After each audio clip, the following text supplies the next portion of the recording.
presentation. It has been the year of the upset in the Stanley Cup playoffs. Teams that finished below 500, teams not given a chance, but teams who have pulled together and received great goaltending have moved on in this year's Stanley Cup playoffs.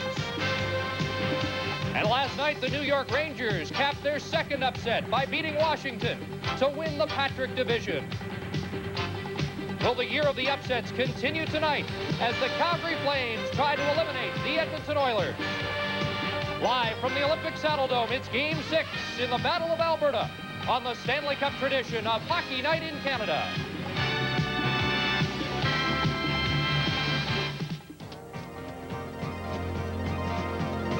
Live on CBC, Hockey Night in Canada.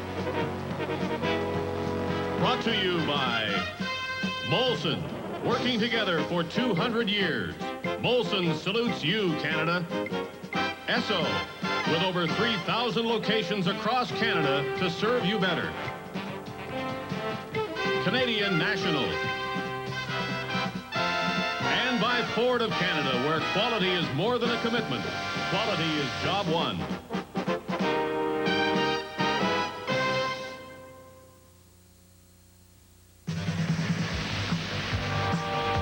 Home ice has not been a big advantage in this year's Stanley Cup playoffs. To date, the home teams are just 2 games over 500 against their visitors. Home ice didn't mean much in Game 5 of the Smythe final. The veterans John Kennelly, Doug Risebrough, and Lanny McDonald teamed up for the winner as the Flames beat the Oilers 4-1 in Edmonton. So Lanny McDonald has made his mark on the Battle of Alberta and has brought the Flames to within 1 victory of winning the Smythe final. You're looking live inside the Olympic Saddledome where the Sea of Red is on hand, hoping to be sitting in on an historic night for the Calgary Flames. Good evening, everyone. We're standing high near the top of the Olympic Saddledome, an appropriate place to be because if the Flames win tonight, they might just blow the roof right off the building. Howie Meeker, neither team has won 2 in a row in this series. The Flames would like to win it tonight, while the Oilers must win 2 in a row to avoid elimination. Your thoughts on Game 6? Well, I'll tell you something, hockey fans. Tonight, the Edmonton Oilers have to play right off the start behind the blue line at least 100% better. They have to keep the scoring chances down to a minimum, and that's really not their long suit. Also, their sleeping giants of Messier, Curry, and Coffey have to wake up, have to get started, have to come alive, have to do something. The Flames, for the most part, have dominated physically. To be successful tonight, they have to attack the puck carrier, finish the check, and stay with the man and get equal or better goaltending. You know, folks, twice before the Flames have let the Oilers off the hook. If they do it again tonight, winning that 7th game in Edmonton is going to be really tough. Howie's going to be hard to lose here tonight with this crowd, but some people say maybe it'll make them nervous. Your thoughts on that? Oh, I don't think so. I think the Flames are mentally prepared enough to lock the crowd right out of their minds and get out there and do the job at hand. If they want to win, play it tough. Howie, we spoke to some of the Oilers, and it seemed like they were awfully loose as they get ready for the game tonight. The home ice fans here are hoping to give a big advantage to the Calgary Flames. The tradition continues on Hockey Night in Canada and the Stanley Cup playoffs.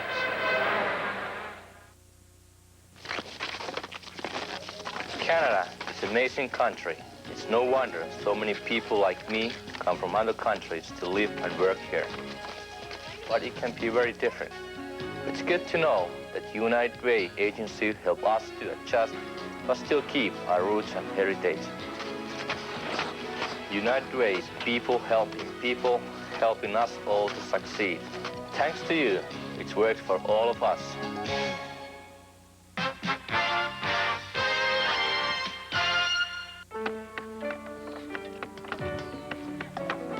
Expo 86 is looking at transportation for the future. And we at Crown Life are also looking to the future. Your future, and the future of your children. At Crown Life, we are responding to your needs with innovative ideas and the commitment to see them realized. Crown Life, proud sponsor of Expo 86. Game 6 6 of the Norris Division Final is underway in Toronto. The St. Louis Blues got off to a great start in the first minute. A power play goal by Doug Gilmour gave the Blues a 1-0 lead, but 13 minutes later, it is Steve Thomas setting up Tom Fergus. He has a wide open net, and the score was tied at 1. But in the final minute of the first period, it's another St. Louis goal, and it's another goal for Doug Gilmour as he's set up in front by Bernie Federko. 2-1 St. Louis after 1. In the second period, though, Steve Thomas, who assisted on the first goal, scores off left wing, and it's tied 2-2 in the second period. On Saturday night, a wild welcome home at Calgary International Airport for the Flames, following their 4-1 victory and a 3-2 lead in the series. Close to 5,000 were on hand at the airport. Sunday, the lineup outside the Olympic Saddledome to purchase the 200 or so tickets that were made available. And we understand that scalpers were asking and getting as much as $500 per ticket. No question, Game 6 of this Smythe Division Final, the hottest ticket in town. A standing ovation accorded the Calgary Flames as they skate out onto the ice to do battle with the defending Stanley Cup champion Edmonton Oilers, a game that could see the Flames advance to the Campbell Conference Final against either St. Louis or Toronto. Gary Dornhofer, a frenzied crowd here inside the Saddledome. Might that be a help or a hindrance in the game's early moments? Well, Don, one thing Bob Johnson mentioned, he said that the players can get so caught up in all the hype and all the emotion, that emotion has to be controlled, because when you're at home, you tend to gamble. And I don't think Bob Johnson wants his club going out there and taking chances. He wants a disciplined effort in all 3 zones, and that's something that the players have to be very aware of. Bob McCammon, the Edmonton assistant coach, told me when the team arrived at the Saddledome that the Oilers were scared. He said, anytime we have been scared in the past, we have played well. It's been a long time since the Oilers have been in that position, Don. You know, the toughest game to win is always that 4th one, when the club, with their backs against the wall, they're going to throw everything at you. And the Edmonton Oilers, they're going to come up probably their finest effort tonight. At least each and every individual has to make sure that it's their best effort. As the old cliche says, Don, there's no tomorrow. Well, all the cliches have been dusted off for this one. The Oilers have their backs against the wall. There's no tomorrow. The Stanley Cup champions are on the ropes. It's the moment of truth. But for Calgary fans, this is the moment they have savored for some time. An opportunity to see their beloved Flames crowned as Smythe Division champions and dispose of the defending Stanley Cup champion Edmonton Oilers. For the Oilers, this game, and if there should be another on Wednesday, will answer many questions as to the character and commitment to excellence of the Edmonton hockey team. It should be quite a night here in the Saddledome. It will be a noisy, raucous evening. This crowd will keep the tempo up, and if the Flames should get that opening goal, rest assured it will become even noisier. Now our national anthem with Susan Smith.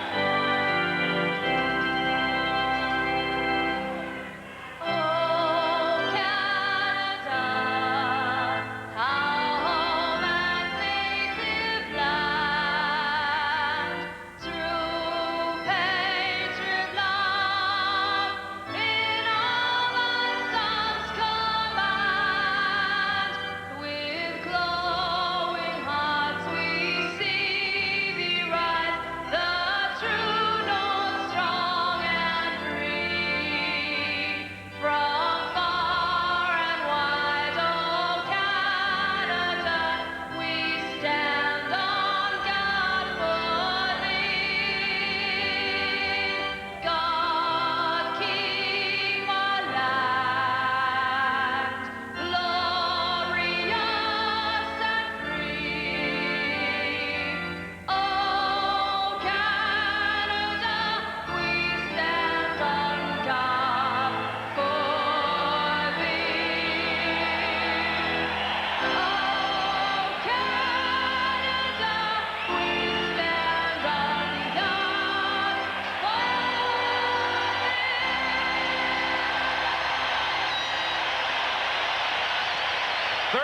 Don Koharski, one of the youngest officials in the NHL, will referee tonight's game with Swede Knox and Gord Brosiker as the linesmen.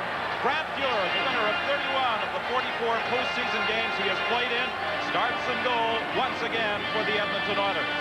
And Mike Vernon, who just over a year ago wondered if he had a future in the National Hockey League, is in goal for the Calgary Flames. Again, I think, John, it's going to be a goaltending duel. A big responsibility falls on the shoulders of defensemen and forwards to keep those shots from the outside. We've often wondered whether the Edmonton Oilers can win a 1-0 or 2-1 game. The players talked about that and feel that's the type of game they'll have to play. One important scratch tonight for the Edmonton Oilers. Lee Fogelin, who was involved in that crunching body check with Gary Suter in Game 5, is out of the lineup. He is not playing. And right now, we say hello to the rest of our viewers along the Hockey Night in Canada network who have been enjoying the action from Maple Leaf Gardens in Toronto between the Maple Leafs and the St. Louis Blues. We're just underway here at the Saddle Dome in Calgary. Game number 6, and Glenn Sather's club definitely up against it. They certainly are, John, and Glenn Sather is mentioning there's no magic formula. We just have to work harder than they do and really create scoring chances and then capitalize when they're there. Charlie Huddy flips it across to Paul Coffey. Coffey, one of the people that Howie Meeker referred to, saying has to get going for the Edmonton Oilers. Another is Glenn Anderson. Wayne Gretzky, who has figured in 8 of the last 10 Edmonton goals, is out there with Krushelnyski and Anderson as Sather makes some lineup changes. Lanny McDonald over on the wing to Tonelli. In across the line, right now with a shot, it just goes wide. McDonald tried to get it back to the net, gets the pass back, fires it wide. At the point, Jamie McCowan keeping it in. The puck goes loose back of the net. McDonald is in there. This veteran line for the Flames has been effective. Tonelli at the side of the net. Tried to slide it out into the slot for McDonald. Broken up by the Oilers, and Glenn Anderson brings it back. He mishandled it at the line. And as he shoots it in, it's whistled down on the offside call. Well, what an effective play that has been for the Calgary Flames with McCowan and company standing up at that blue line, continually thwarting any opportunity for the Oilers to gain that blue line. Well, I guess if the responsibility falls on an individual, the most valuable player in the National Hockey League would follow on Wayne Gretzky. He has to make it happen as he has done so many times in his career. Face off to the right of Grant Fuhrer. Mark Messier and Joel Otto in the face-off circle. Jim Pavlitsky is going to reposition himself in front of the net. So is Joey Mullen. It's been quite a matchup. Otto and Messier. Messier has not scored a goal against the Calgary Flames in this playoff series. And Otto has matched him strength for strength, hit for hit. John Muckler, the Oiler co-coach, looking on from the face-off. Randy Gregg takes it back of his net. Up to Esa Tikkanen. Tikkanen out into the center ice area. Messier had broken a stick. Tikkanen with a long shot kicked out by Vernon. Back of the net, out into the slot. Nobody in position. And it's played to the line. Not out, kept in by Messier. Messier working to the corner, being harassed there by Otto. Gets up in front. Tried to jam it in the short side. It was deflected high. This is a new line as well for the Oilers. Messier is out there with Tikkanen and Curry. Messier with a hit on Otto. Gregg gets it, moving in, a shot.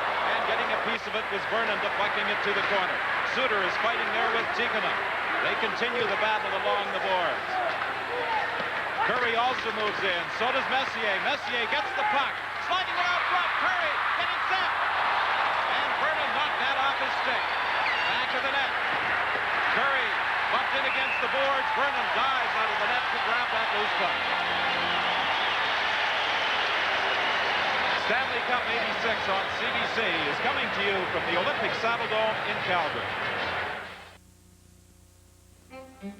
In the beginning, Super Lotto made millionaires only once a month.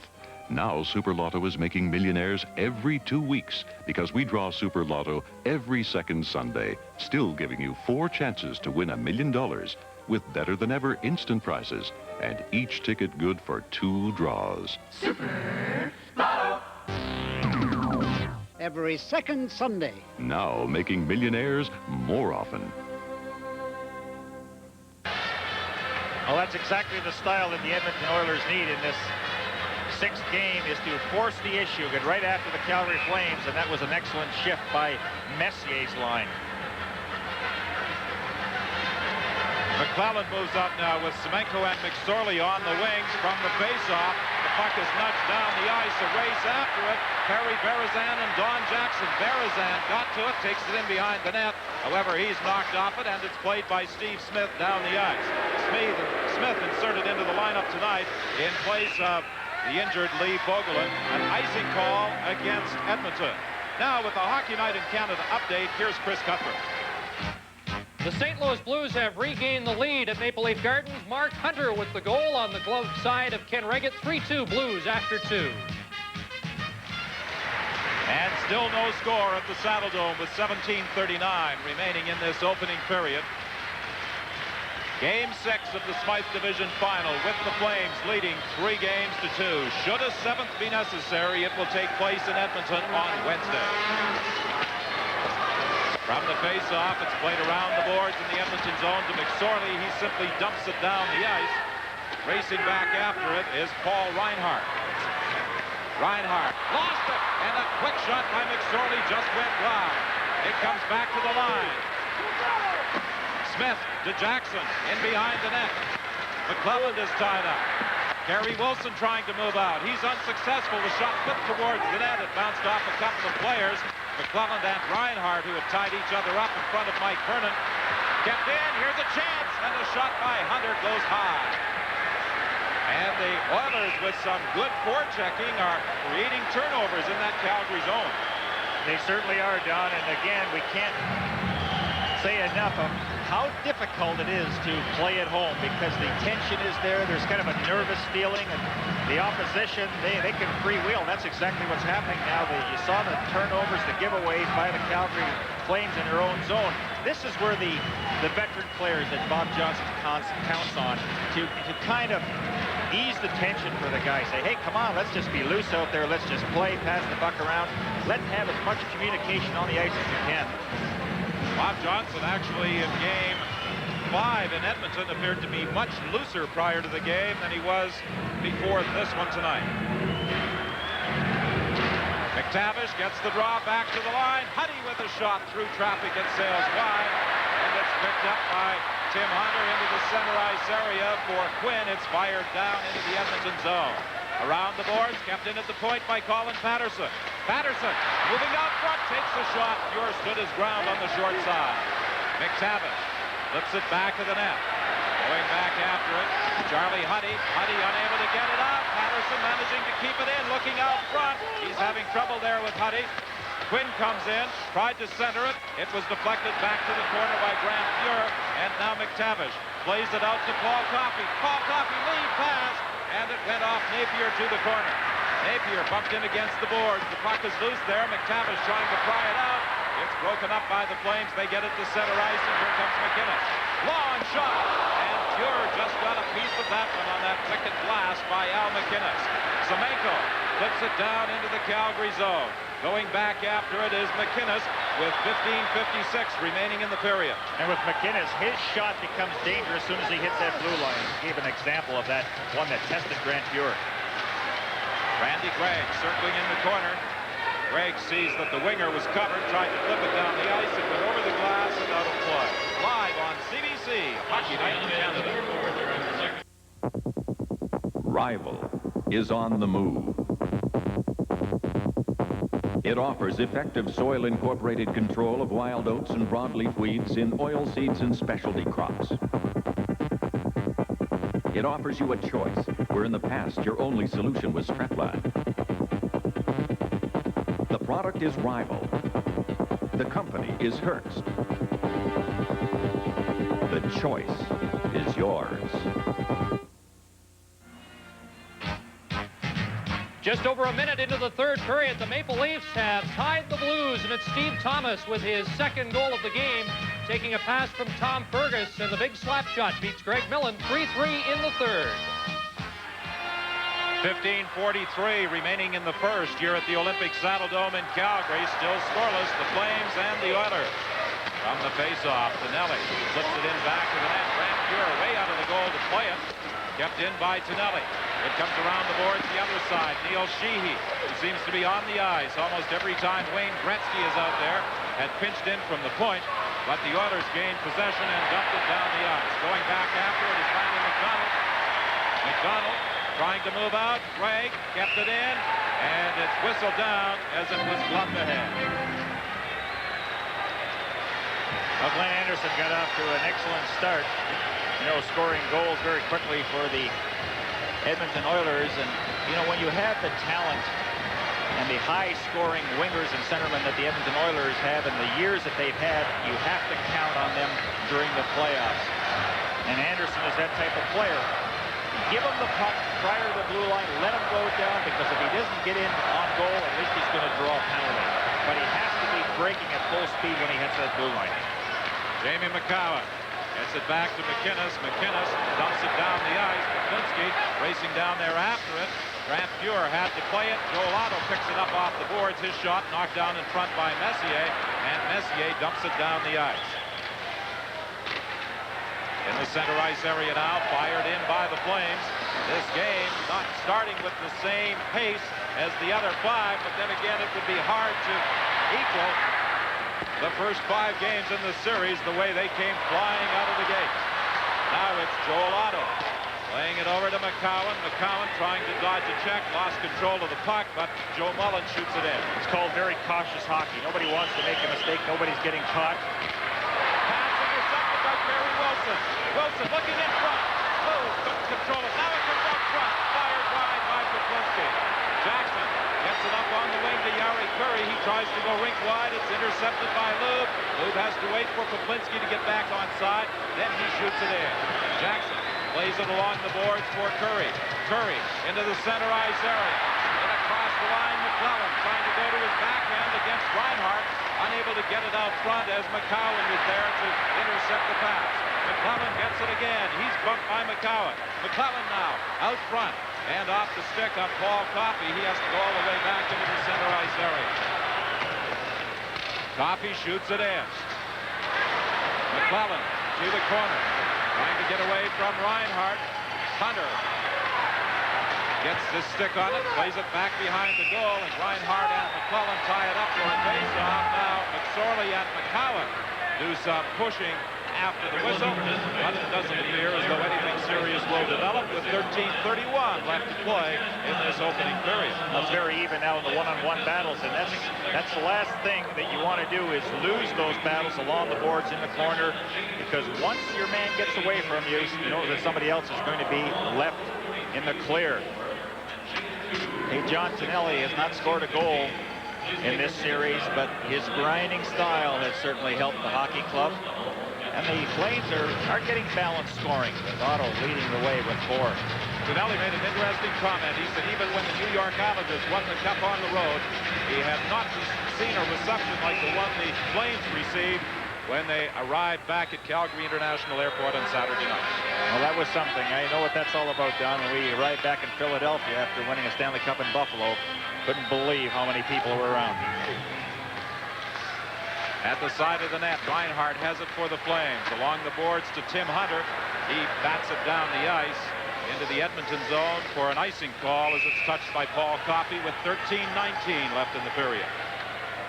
Now the all-star defenseman Paul Coffey, and he broke Bobby Orr's record of goals and points this season, but he has been stymied throughout most of this playoff season. And the players talked about how we got to give Paul Coffey some room to move out there. But again, with Paul's speed, Don, he can take some chances in the offensive zone, because even if he misses a poke check or something, he has that excellent acceleration to come back and do the job behind his blue line. He also made the comment that the Flames were getting to the pucks ahead of the Oilers. He said, we have to start winning the battles along the boards. Here's a battle along the boards as the puck goes back behind the Calgary goal. Now played up on the right side for Hunter. Hunter tries to slide it across. It was broken up at the blue line by Charlie Huddy, and Dave Semenko brings it in. Semenko shoots it in. Picked up by McSorley. He's bumped by Reinhardt. It goes to the other side. McCowan tries to get out. Feeds it ahead to Hunter. Hunter with a long shot. It's gloved by Grant Pure. Be an interesting matchup. Dave Semenko and Tim Hunter facing each other. Well, they had a fight here at the Saddle Dome in Game 4 that resulted in Semenko getting a game misconduct and a one-game suspension. Gretzky moving in, making the shot, hanging on to the puck, can't find the opening. Gretzky tried to flip it back to the slot, but Colin Patterson did an excellent job of covering up. Gets it ahead to McDonald to Risebrough. Drop pass. McDonald shot, and that just went wide. Sheehy tries to center it. Kevin Lowe gains possession ahead to Gretzky. Gretzky in across the line with Anderson. Gretzky controlling it. Gretzky out front. Lowe with the shot was saved by Vernon. Initially, Gretzky was looking for Anderson. His stick was tied up. He couldn't get a shot away. Out front looking for Lowe. It slid off the skate and down the ice. Risebrough racing back. So was Gregg. And the Edmonton defenseman got there first. Notice how Gretzky drew a crowd. There was two guys converging on him. The Flames, they don't want to get into that situation. They want to be able to cover him on a one-on-one. Krushelnyski in his own zone. Ahead now to Anderson. Anderson trying to get around Sutter. The rookie defenseman takes him out of the play. The two of them still tangled up as the puck is played back into the center ice area. And Steve Smith, who has not dressed for the last couple of games, starts moving out. Lead pass for McTavish. In across the line. It's hooked away from him. Here's a breakaway. Going in is Joel Otto. Grant Pure out of the net. The puck loose. And Grant Pure manages to cover up. However, there was a whistle. The play was offside, so it would not have counted anyway.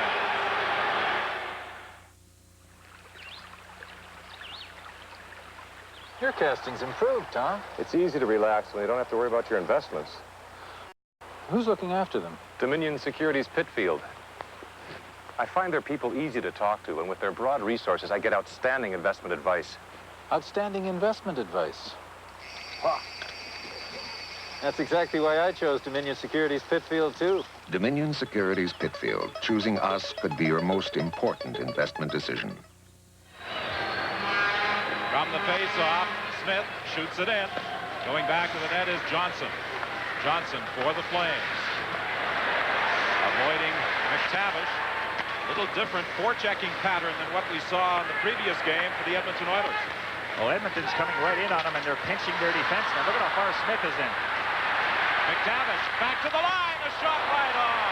That flash kicked off to the corner off the stick of Mark Napier.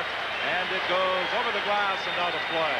Mike Vernon talked this morning about how he has to communicate with his forwards and defensemen when the puck is shot in. You know, he said it's very important to let the players know how many guys are coming on their defensemen and which way to move that puck. There you see the ability just to kick that right leg out and make the save. But with all this noise in here, that presents a real problem.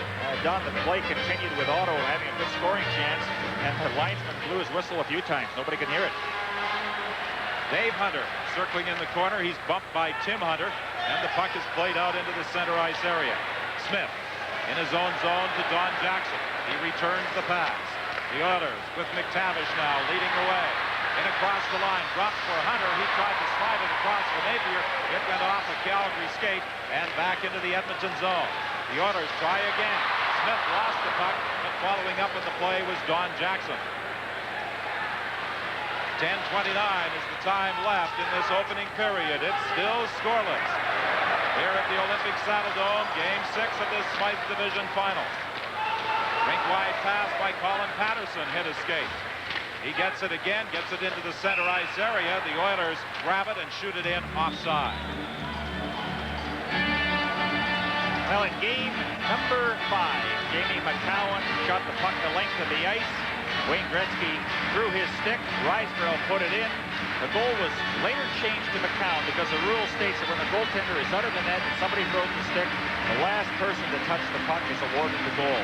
So that was the reason that McCowan was awarded that goal.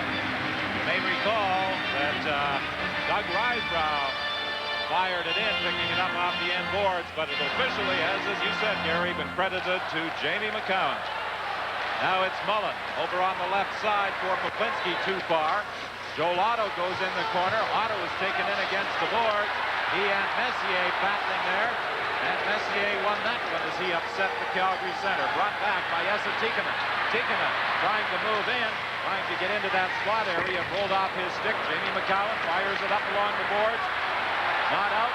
Now they get another opportunity and do bring it out. Otto stopped at the line. Here's a breakaway, a lead pass for Gretzky. Gretzky going in. Gretzky controlling it. Gets it out front. And Curry was covered effectively. Could not get a shot away as Joe Mullen got back. A close call there with 9:25 remaining in the first.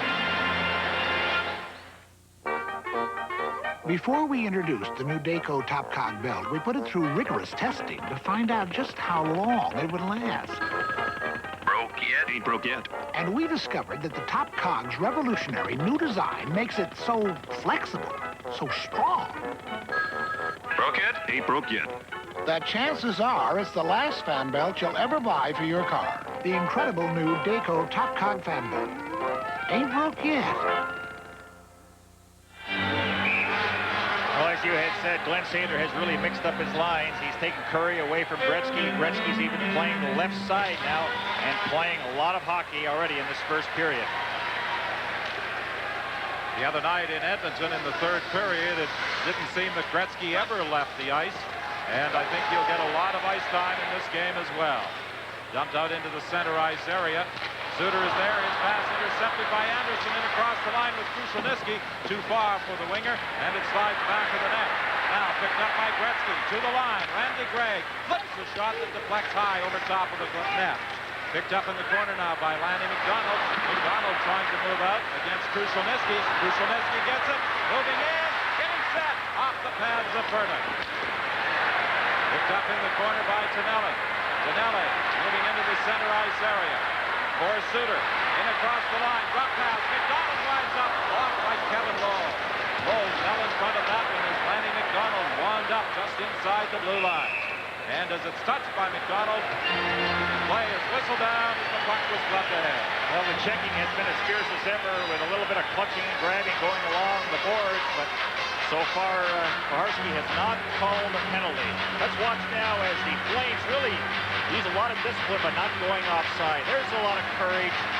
Kevin Lowe timed that absolutely perfect. His partner, of course, suffering from a severe Charlie horse in that check against Suter in Game 5 and was not able to skate at all. In fact, he's having a very difficult time walking now, Lee Colvin. Reinhardt working in across the line, dumping it into the corner for Kerry Wilson. Wilson looking out front. Couldn't get it there. Lou in the other corner. Tried to play it back to the net. Picked off by McTavish. And McTavish starts out on the left side for Hunter. Hunter tried to get it back to him. But there to pick it up for the Flames was Kerry Wilson. McTavish gets it again to Hunter. Hunter shoots it into the Calgary zone. It's loose back to the net, picked up by Terry Johnson. Ooh, a dangerous pass there as he went rink wide in front of his own net to Paul Reinhardt. However, it did work, and the Flames bring it down. Now the Oilers gain possession. They start back. McTavish in across the line. McTavish dumping it back to the net. Flames continuing to do a very effective job of plugging things up in front. Here's a long shot, and screened on the play was Vernon. He's down and stops another shot from Paul Coffey. McTavish had been putting a screen on Vernon in front of the net on the initial shot. Then on the rebound, Vernon was down when Coffey let it go from a bad angle and made the save. Each time CN invents a lighter running grain car or uses light to carry signals underground or teaches engineers to drive on simulators, teaching the engineers of other nations too, we move toward the leaner, stronger railway line our country needs to serve in days to come as the world becomes much more competitive. Compact, efficient, that's CN today. Now the Edmonton Oilers are starting to dominate this first period. They've had 8 shots on net to 2 for Calgary, and it's Mike Vernon that is holding the troops in there. Well, our confrere Howie Meeker said at the start of our telecast that goaltending would be a key in tonight's game, and Vernon with 8 saves, Grant Fuhr with just 2. Certainly a different workload for Grant Fuhr than he experienced in games 3 and 4 here in the Saddledome. 7:04 left in the period. And Quinn, who scored the game's first goal on Saturday night, brings it in, but Colin Patterson was offside. Well, both teams going with 4 lines, and the shifts have been a lot shorter than we have seen. And Mike Vernon, who bounced back after allowing 7 goals in Game 4, is really playing an outstanding game. You saw how quickly Paul Coffey from off the wing let that shot go, and Vernon in a prone position manages to make the save. But McTavish going for the net. Both coaches mentioned the importance of that. They have to go in front, cause interference in front of the goaltenders, give them a rough time. Mark Messier is out there with Tikkanen and Jari Kurri for the Oilers. Otto with Mullen and Poplinski for the Flames. Coffey is spun around as he moved into the neutral zone. Poplinski shoots it back into Edmonton territory. Dumped off the boards by Huddy. Picked up there by Poplinski. Battling with Jari Kurri. Manages to deflect it into the Edmonton zone, and Paul Coffey is back. Playing it around on the glass. It hit Don Koharski. Does not come out. And the Oilers now with Mark Messier trying to get it out, and he succeeds. He cut dangerously in front of his own net. Now, at least Kurri has not had the job of having Patterson against him. Now he's got Poplinski. We'll see if he's able to do anything against Big Jim Poplinski. Mark Messier gets it ahead to Kurri. Lead pass, Tikkanen with the shot. Vernon will save. Tikkanen faked it initially. Tried to double clutch it as you have described those moves, Gary, and Vernon had no part of it. He made the save. And your goaltenders are doing such an excellent job. You know, the forward will second-guess himself. Instead of shooting the puck, you know, they well, get in a little closer. That will give me a better advantage. Well, it doesn't give you a better advantage. The closer you get, the angle closes. But what a perfect pass from Kurri to Tikkanen. Now he tries to fake, but he's harassed from behind. Again, a key point to remember is it's never too late to come back and help out behind your blue line. But Tikkanen has really provided the Oilers with a lot of spark. Good in the corners. Kevin Lowe with a long shot, gloved by Vernon. He drops it at the side of the net for Suter for Tonelli. Tonelli trying to get it out. Randy Gray gets pinched in, but now here's a 3-on-1. Risebrough with McDonald and Suter. Risebrough with the shot, and that was deflected by Kevin Lowe, who got back. Kevin Lowe runs into Tonelli. The puck goes back of the net. Tonelli and Lowe continue the battle for it. The two of them are down, and they cover it up for a face-off. Now Lowe and Tonelli continue to do some pushing and shoving after the whistle. But a 3-on-1 broken up by Kevin Lowe. And no shot, and that really hurts. Bob Johnson had mentioned you've got to capitalize on your chances. Hockey night in Canada, a Stanley Cup tradition. Don't just think about it. Do it. Do it with a friend and you both can bend. Do it for your muscles, it'll make them hustle. Do it for your feet, it's kind of neat. Do it with some action, participation. Don't just think about it. Do it. Participation. Get with the action. Do it. 5:40 remaining in the first at the Olympic Saddledome. It's still scoreless at Maple Leaf Gardens in Toronto. 3-3 still playing in the third period. Loose puck in the corner. Poked along the boards by Krushelnyski. Krushelnyski out there with Anderson and Gretzky. Brings it to center ice. He's checked. Anderson picks it up over to Gretzky. Gretzky with a shot. The save by Vernon as Anderson was cutting for the goal. It would appear, Gary, that the Oilers are desperately trying to get somebody in front of that net, looking for a rebound or, at worst, screen Mike Vernon. Well, you have to do that, Don, because there are rebounds going to occur during the course of the game, and you might as well converge on that net. Gretzky again, stopped at the line by Sheehy, and there's going to be a penalty here. I believe that will be a slashing call. It will be a penalty against the Calgary Flames on a high sticking infraction, and Neil Sheehy will be going off. The first power play opportunity of the game. From the Olympic Saddledome in Calgary, this is Stanley Cup 86 on CBC. Announcing Ford's celebration of quality on Escort and Lynx with low 7.7% financing or $500 cash back. You also receive automatic transmission with purchase of extra value package, or you may lease at a low $159 per month. Either way, you receive Ford's triple unlimited distance protection at no extra cost. Hurry, celebrate with 7.7% financing or $500 cash back or $159 lease rate plus great savings on Escort and Lynx. At Ford, quality is job one. It has been an interesting matchup with Sheehy always on the ice when Gretzky's out there. Again, challenging at the blue line. He saw the stick come up. So the first penalty of the game with 4:53 left goes against Calgary. Oilers have scored 4 power play goals and 22 chances. Messier tried to go to the net from the faceoff. He was stopped and it's fired down the ice. Racing back after it is Paul Coffey. Coffey gets away from Dan Quinn. On the left side, Gretzky shoots it in. Messier racing in back to the net. Vernon got there first. Tried to play it around in the boards. Kept in. Now McCowan will try and get it out. Kept in at the point by Coffey. He shoots it around the boards. Curry picks it up. Curry back of the net for Messier. Back to Curry. To the point to Randy Gregg. To Yari Curry. Curry takes the shot. It's blocked by McInnes, and he rifles it around the board. Not out. Kept in by Coffey. To the other side for Gregg. Gregg into the corner. Gretzky moving back to the line. Gretzky takes the shot. That red fly picked up by Curry. To Coffey. A shot deflected wide. It ricochets off the board. Dan Quinn picking it up. Working against Coffey. Quinn behind it back to Patterson. What a save by Grant Fuhr. Beautiful play by Quinn to Patterson, and Fuhr made the big save. Here's McTavish going in. Saved by Vernon.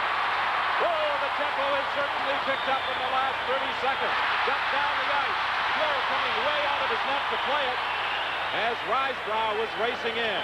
Lead pass for Gretzky. Gretzky going in alone. And he fired it high and wide.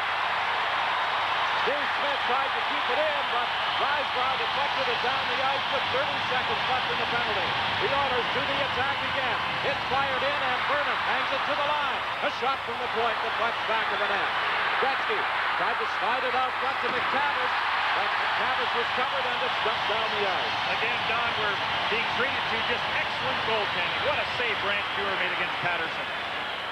What a play Dan Quinn made to get that pass over to Patterson.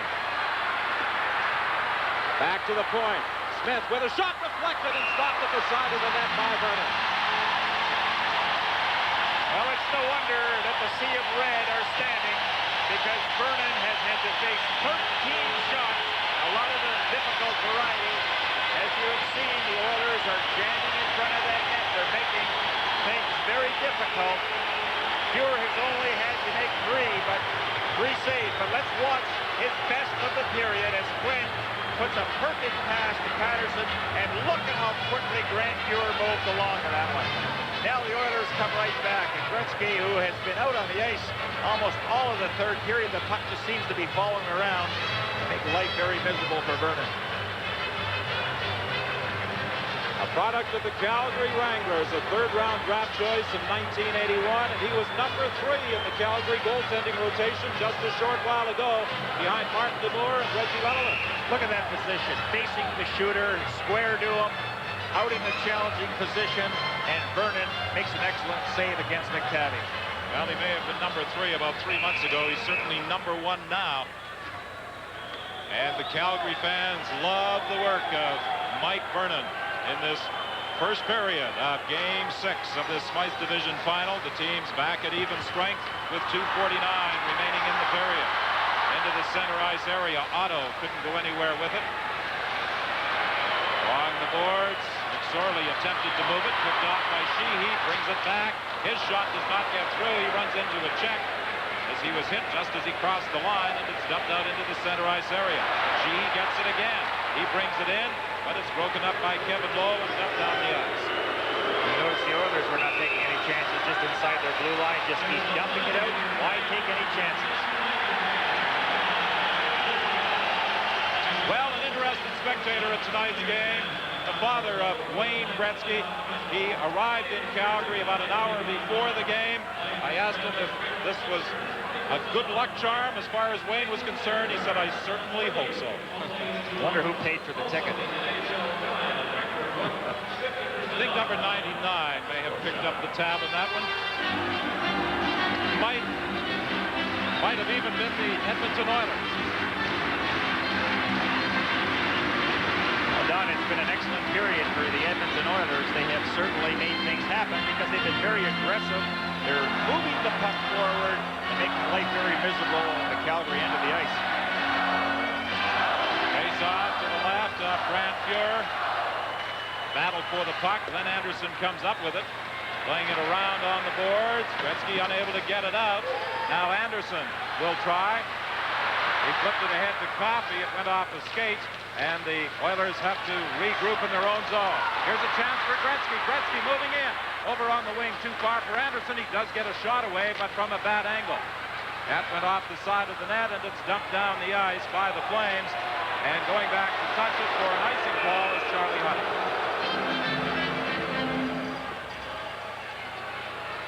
Now, Charlie Huddy has been one of the stalwarts back on defense. Risebrough has been a very aggressive player for the Calgary Flames. You know, the old veteran line, when it comes time to playoff hockey, they have to lead the way. And with Tonelli and McDonald at that very big goal in Game 5. Well, Risebrough, 32 years of age, McDonald, 33, and Tonelli, the youngster of this line that by some has been dubbed the Geezers, is 29. We keep waiting for Mark Messier to explode and play the type of hockey that he's capable of. And it could be this game, as far as Glenn Sather is concerned. It has to be. Well, Messier was quoted today as saying, I'll have one of my big games in this 6th game of the Smythe Division Final tonight. And they certainly need a big performance from Mark Messier if they are going to stay alive in this quest for a 3rd straight Stanley Cup. Curry to Tikkanen. Tikkanen back to the point. Huddy tees it up, takes the shot, and just went wide. Curry gets it again. He plays it back of the net for Messier. Messier is knocked over by McInnes. It goes to the corner, and Poplinski starts out for the Flames. He has Joel Otto with him. The play broken up at the line by Charlie Huddy. Back comes Curry with Messier. The pass too far for Messier, picked off by the Flames. Poplinski moving in, he's out. Hits the side of the net. Picked up now by Messier. Messier dumps it out to Tikkanen. Tikkanen has Curry with him, drops it for Curry. Curry couldn't carry on as Barry Wilson picks it off. The Flames with 47 seconds left to the attack.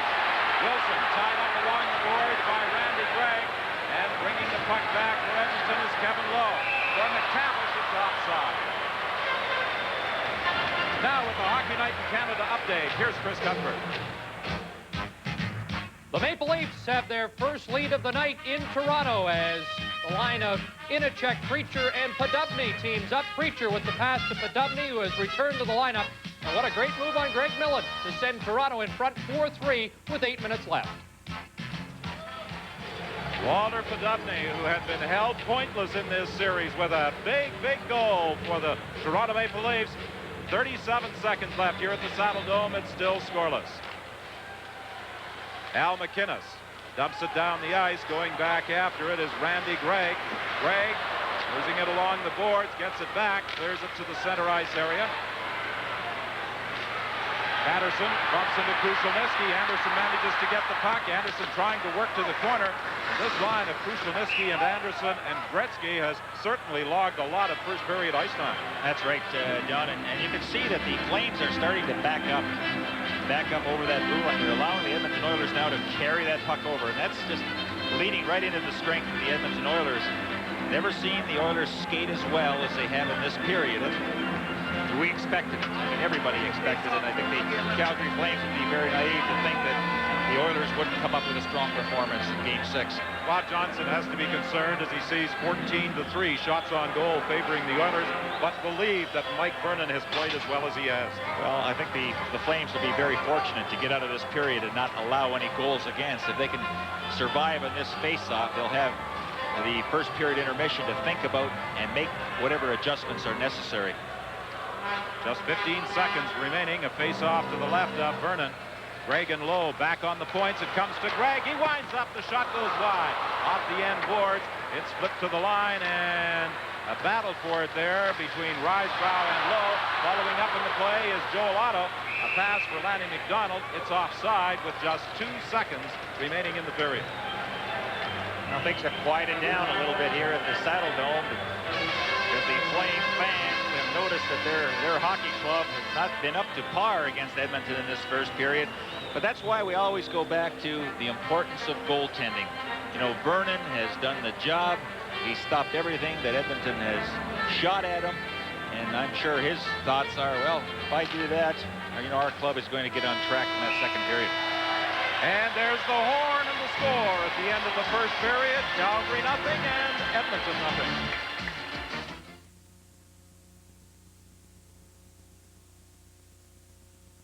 In the next 30 seconds, we'll teach you all you need to know about fixing your own transmission. First, depend on the experience of having repaired over 1 million transmissions. Next, trust in the very best training to repair automatic, standard, and today's front-wheel drive transmissions. Finally, be assured by our warranty. It's good anywhere in North America. Now, wasn't that simple? Call the specialists, Mr. Transmission.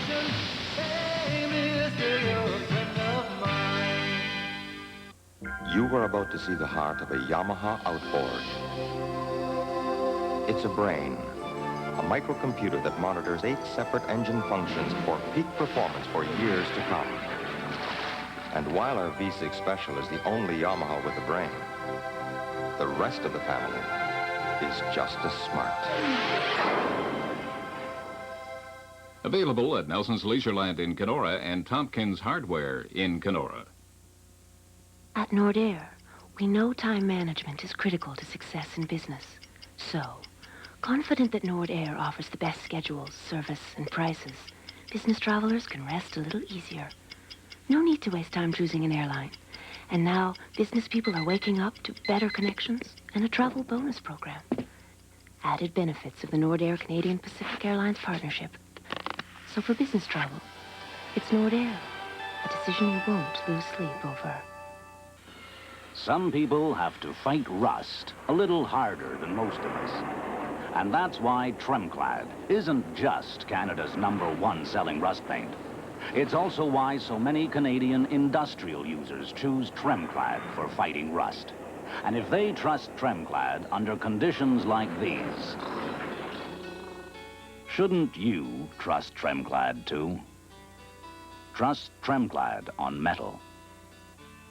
The Oilers throw just about everything at the Flames in the first period, out shooting them 14-3, but there is no score between the two teams in game number 6 of this Smythe Division final. And joining us now is Paul Reinhardt, and the question is that a psychological advantage for you guys to come out even after one? Well, they obviously, like you mentioned, threw everything at us, and you know, that's certainly not unexpected from their club. They're certainly got their backs against the walls, and you know they're going to come out like that. I think we were a little bit tentative, and I think that that should rub off, and we should have a much better period this period. One of the great stories of this series has been the fan reaction at the airport the other night, the Sea of Red.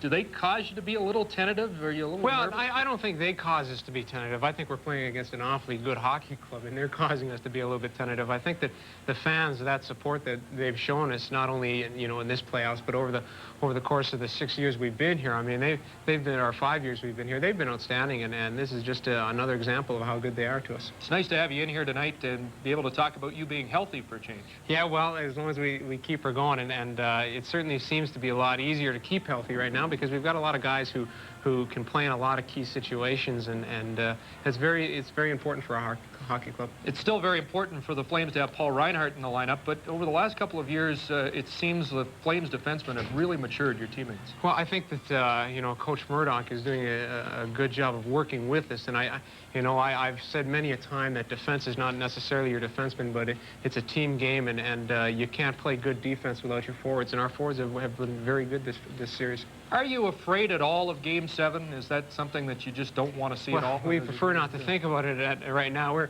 We're tight enough, or we were tight enough for this first period. So I mean, we you know, from the start of the series, we didn't think about Game 7 when we went up there for the first one, nor we wanted to think about Game 7 now that we're in Game 6. We've got periods to play, and more importantly, we've got each shift that is important. Okay, Paul, good luck. Thank you very much. Paul Reinhardt of the Flames coming up next. Action from Toronto. Hockey night in Canada in the Stanley Cup playoffs. The tradition continues.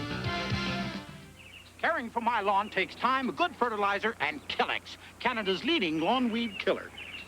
Killex from Green Cross controls over 50 lawn weeds, and weed and feed with Killex.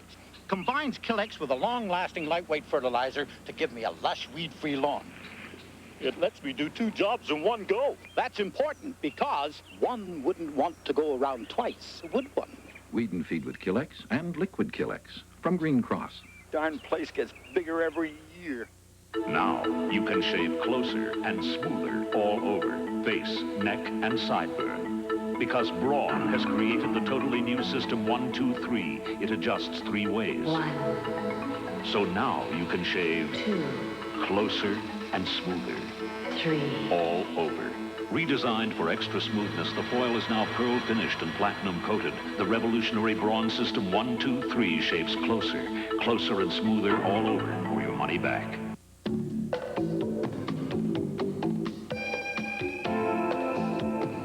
You are about to experience something extraordinary. A wave of taste that will stretch your imagination. A taste so smooth, so refreshing, so irresistible. Your only choice will be to catch it. Catch the wave. Coke. This is plaque. You can't see it, but you've got it. Because if you've got teeth, you've got plaque. This is Listerine Antiseptic Plaque Fighter. Clinical research shows that using Listerine Antiseptic twice a day reduces plaque buildup from 20 to 50% compared to brushing alone. Use Listerine twice a day. It fights bad breath, and it fights harmful plaque. Listerine Antiseptic Plaque Fighter. 16 opera stars, a royal audience, the Vancouver Symphony, the Expo 86 Royal Gala, Sunday on CBC Television. Mike Vernon, the big story of the first period, is he made 14 saves, and the score is tied after 1 period of play. Now, the Toronto Maple Leafs are in much the same position as the Edmonton Oilers. They're trying to stave off elimination tonight, and we're going live to Toronto. We welcome you people who have watched the first period in Calgary. I'm Bob Cole with John Davidson in Toronto, and the Maple Leafs, 2 goals here in the third period, have taken the lead 4-3 with 4:05 remaining, and the Blues now with a man advantage. Podupny is in the penalty box. It was Podupny who got the go-ahead goal from Preacher and Inachak at 12:25, and he now has 1 minute and 12 seconds left to serve in a slashing penalty. Thomas has 2 goals for the Maple Leafs. Gilmore 2 goals for St. Louis. In Podupny's 7 playoff games, he's had 2 winning goals already. He holds the team lead here as he scored that last goal. Podupny, Inachek, and Preacher being used in this game way more than they were. In fact, during that last game in St. Louis, they never got on the ice during the third period nor the overtime. Federko double shifted now, left wing, now center ice. Ordnall taking the puck away and shooting it down the ice. Ramage back. Here comes Norwood. Lockhart is on the fly with Federko. Here's Lockhart going in. Hunter on the boards. Couldn't keep it in. Here's Cordnall. Talking about flying. He's in faking the shot. Now to Iafrate. And he fell. But here's Lehman. Lehman in around the net. Tried to center it. Cordnall is out front by himself. Now he comes in to help. Good penalty coming from the Maple Leafs. Shot by Iafrate off to the boards. 30 seconds left in the lead penalty. The Blues now had to get it going this time. They're trailing the Maple Leafs for the first time in the game. Offside at the Toronto blue line was Lockhart. Ramage has had a lot more ice time in this hockey game. He's a little healthier. His knee was bad. He had a hip pointer had trouble turning. You know, St. Louis had 11 shots during that first period. They've had 23 total now, so they've just had 12 shots in almost 2 full periods. Toronto really shutting down the middle of the ice, and they're winning along the boards. They're controlling the puck, even killing the penalty, controlling the puck along the boards. Time running out. Little over 3 minutes remaining in regulation time and 20 seconds in the Podupny penalty. Here's Dow stealing it. And Dow gets in front. Dow breaking in. Rebound. Terrion. Millen down. Puck loose. Scramble. Bourgeois comes up with it.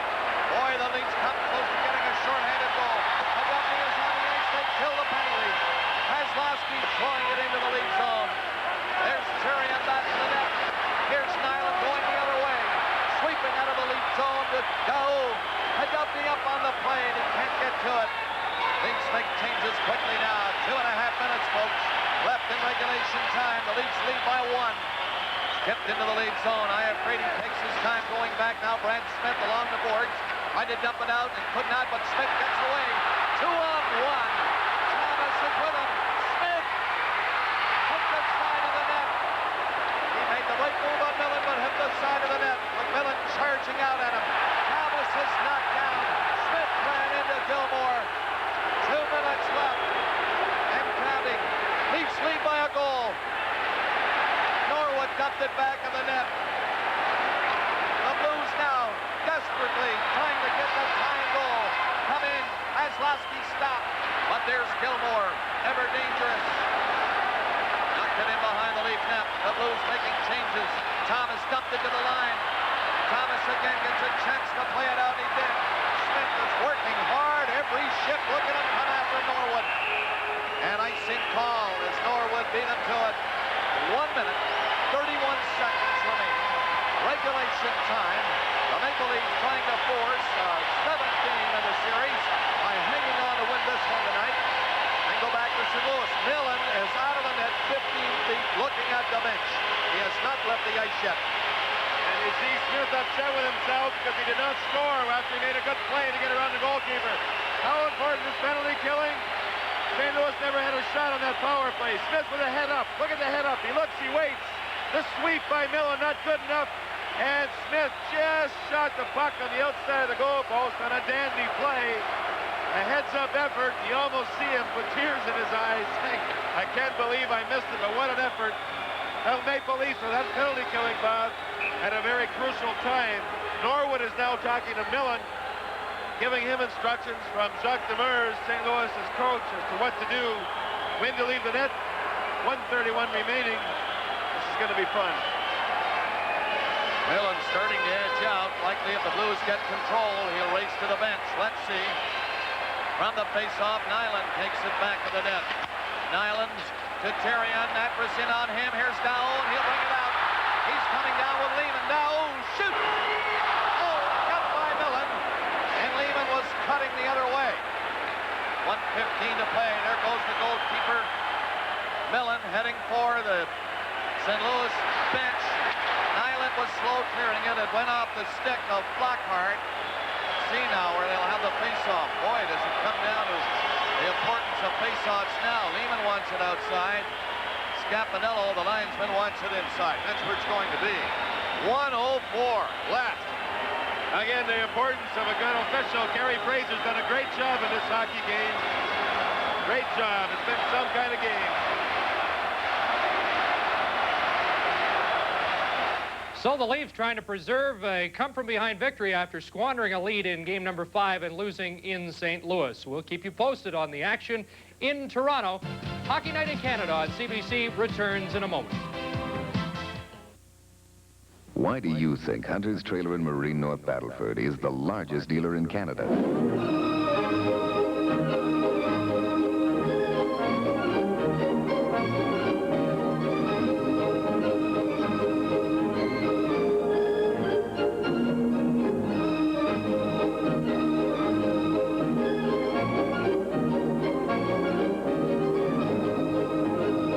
Shouldn't you see Hunter's before you buy? The strongest name in the financial landscape is Cambrian Credit Union. The boldest look in financial services is Cambrian Credit Union.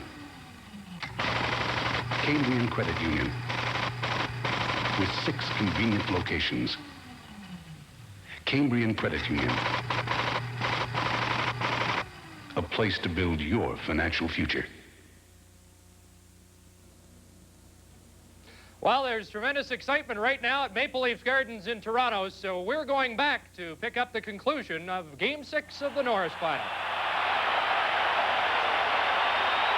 For you people who have been watching the game from the Saddledome in Calgary, you're looking at a happy Maple Leaf Gardens crowd.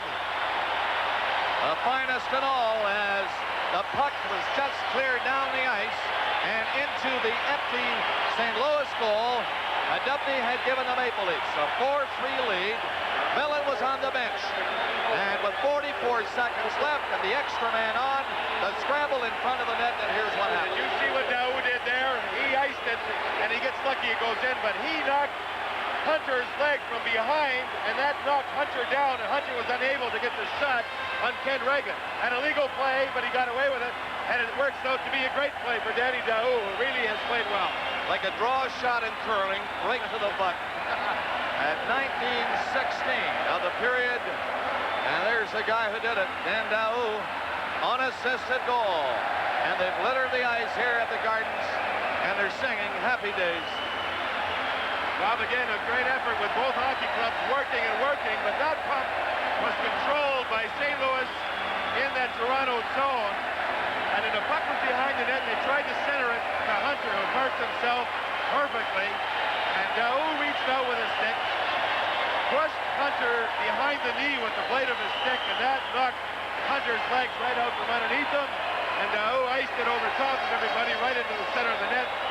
And what a great game again, as they put on a pretty good effort, both teams. So there will be a Game 7 in the Norris Division Final in St. Louis Wednesday night. The Oilers would like to make a Game 7 in the Smythe Final. They're scoreless with Calgary after 1. Live on CBC, this is Hockey Night in Canada and the Stanley Cup playoffs. Ask some mechanics what's wrong with your car, and you might need an interpreter. Well, looks like maybe a loose Jimson saddle dappled a sludge pump. Unless it's a torqued-out bindle rotor.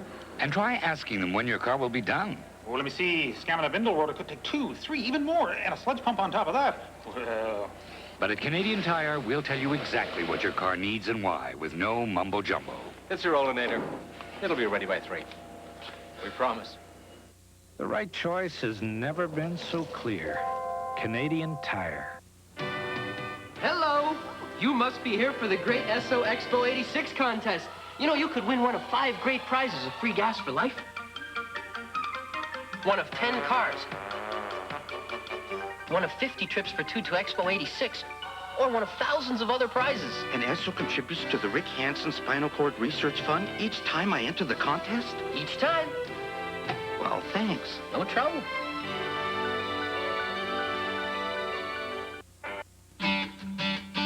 Hi. You know, in farming, like every other business, you gotta have the right tools to get the best possible results. When you're fighting wild oats and green foxtail, your most effective tool is this one, hoe grass. The proven grassy weed herbicide for wheat, most barleys, and flax. It lets you kill weeds as they appear. It gives effective control of wild oats and green foxtail in one pass. Hoe grass from Herbst. It's the right tool for the job. Romance? What's life without a little mystery? Larceny? Danger? What next? Remington Steel, Wednesday. Scoreless as we get ready for the second period at the Olympic Saddledome. And Howie Meeker, what were your thoughts on the first period?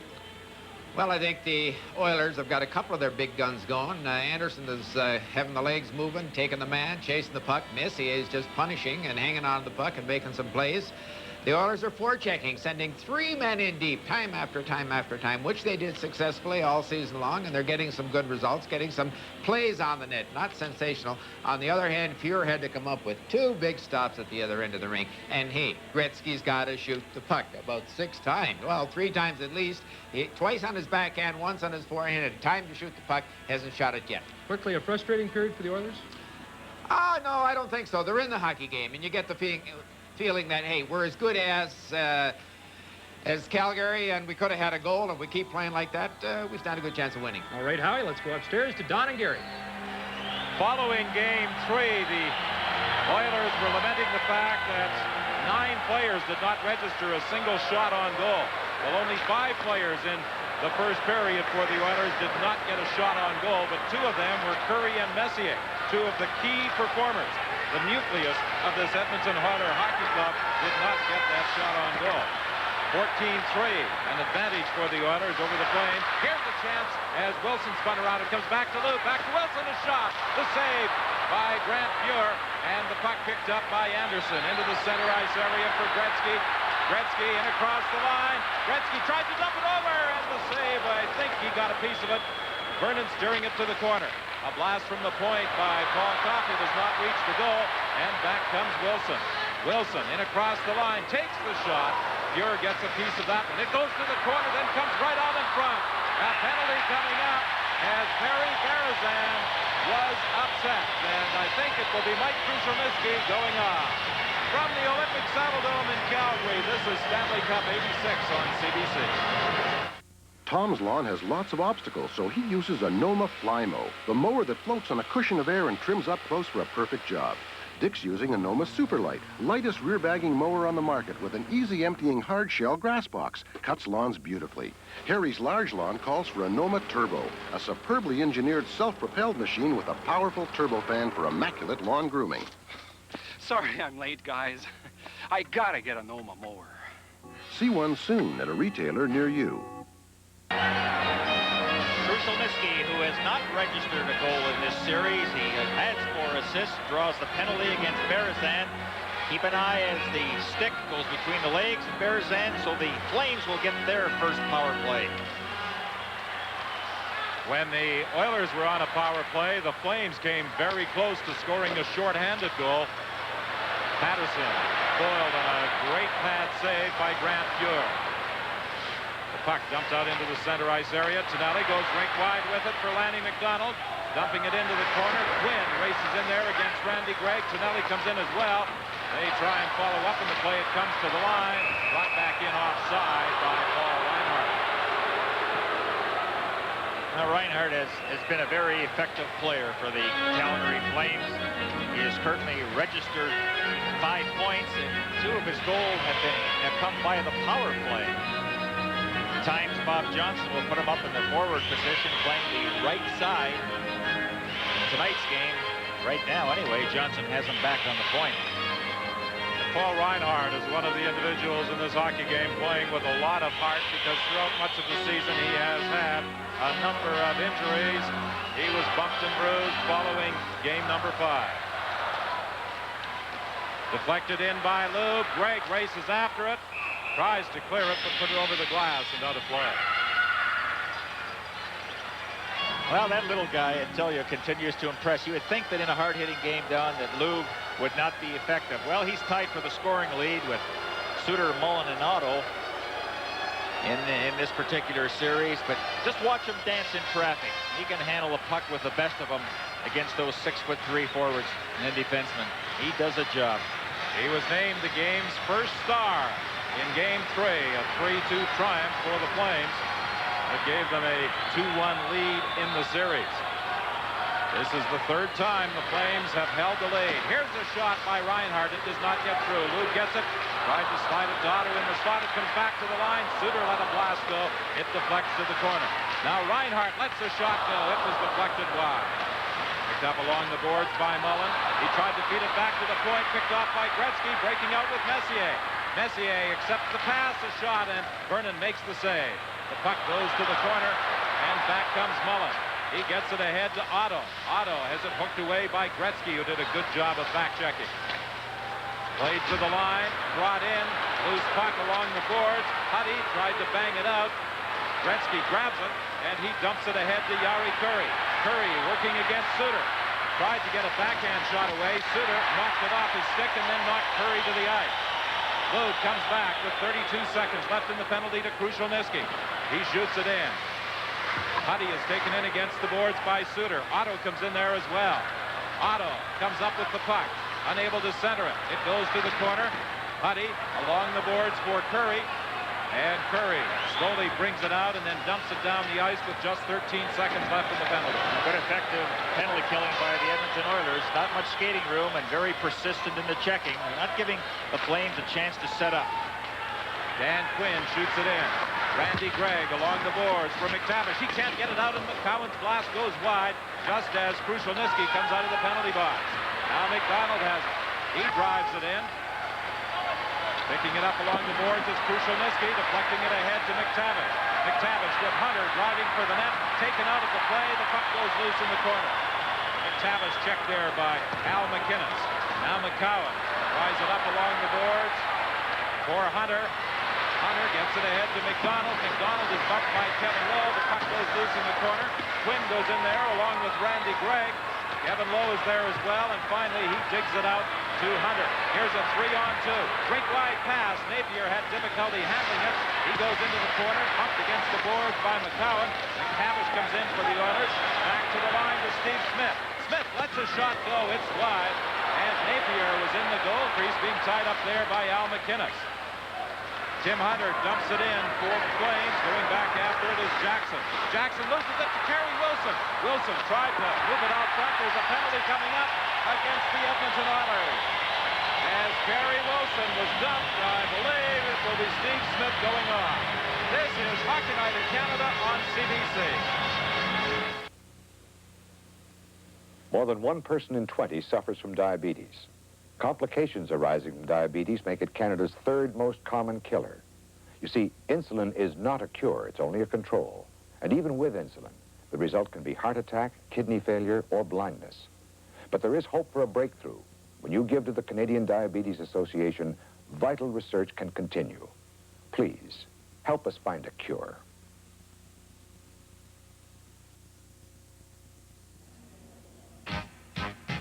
After they cleared the ice, they finished the game in Toronto, and it was a happy ending for Leaf fans. 5-3, the final score. The series going back to St. Louis Wednesday night. Well, will this series return to Edmonton? Much could depend on what happens on this power play with Smythe off for holding at 4:01.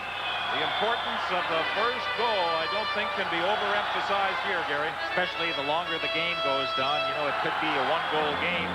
You know, breaks play such an important part. Remember that save by Brewer in the first period. Also, Paul Coffey hitting Vernon's stick in the crease.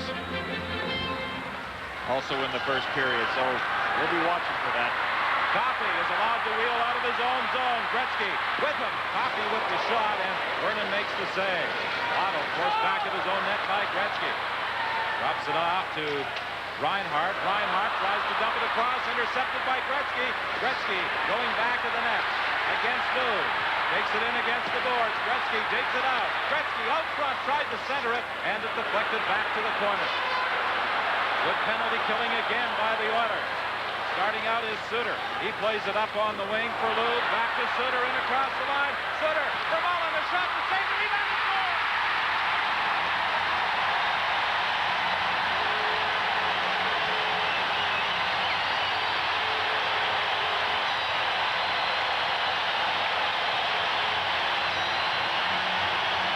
On their 7th shot on net, the Calgary Flames by the power play. That's what happens when you pinch in. It's a 3-on-1 break, and Mullen does what any good goal scorer will do, follows through to the net. After shooting it, the stick is in a position. He keeps going towards the net. Fuhr makes the first save. No help in clearing the rebound. So we have bedlam here in Calgary as Joey Mullen, coming over for St. Louis, has given the Flames a 1-0 lead. Don, the players talked about the importance of that first goal. The Flames felt, if we get it, we can play our game. If the Oilers get it, we may have to change things around a bit. Now we'll watch and see if the Oilers start to gamble and taking chances. I think it's far too early to have to do that. They've still got plenty of time left. Joe Mullen continues his streak as he gets his 7th goal of the playoffs. What an important goal that is. 15-18 remaining in this second period. 1-0. The Flames in front. Suter and Lou drawing assists. Only once in this series have the Oilers scored the game's first goal, and that was here in Game 4. won by the Oilers 7-4. Poplinski brings it out, working against Kevin Lowe, going for the net. Back of the net, out front, and it bounced away from Otto. McCowan tries to move in. He had to go to his backhand, had difficulty controlling the puck. Gets it back of the net now for Joel Otto.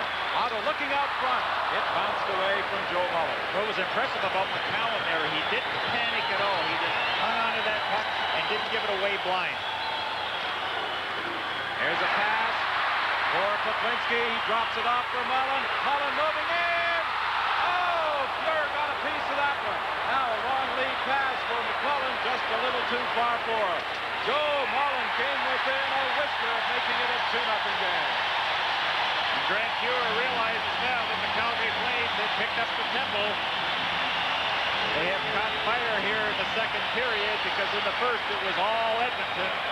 Started things off by Joey Mullin scoring his 4th goal in this series. Again, another drop pass. Look at that shift. It looked like he was going to go to the inside. Mullin changed pace and just froze Jackson and then went to the right again and had an excellent scoring chance. Concern? Absolutely. Don talked about the fear that the Oilers, they're afraid of this particular game. Out front, and Tonelli let a shot go. Fuhr stood his ground, took it up high on the chest. Here come the Oilers. Pass on the right side for Napier. Napier winds up. It goes wide for rebound. Coffey just failed to pick it up off the end board. Now it's Reinhardt ahead to Rysbrough with Tonelli. Rysbrough over for Tonelli. Scores!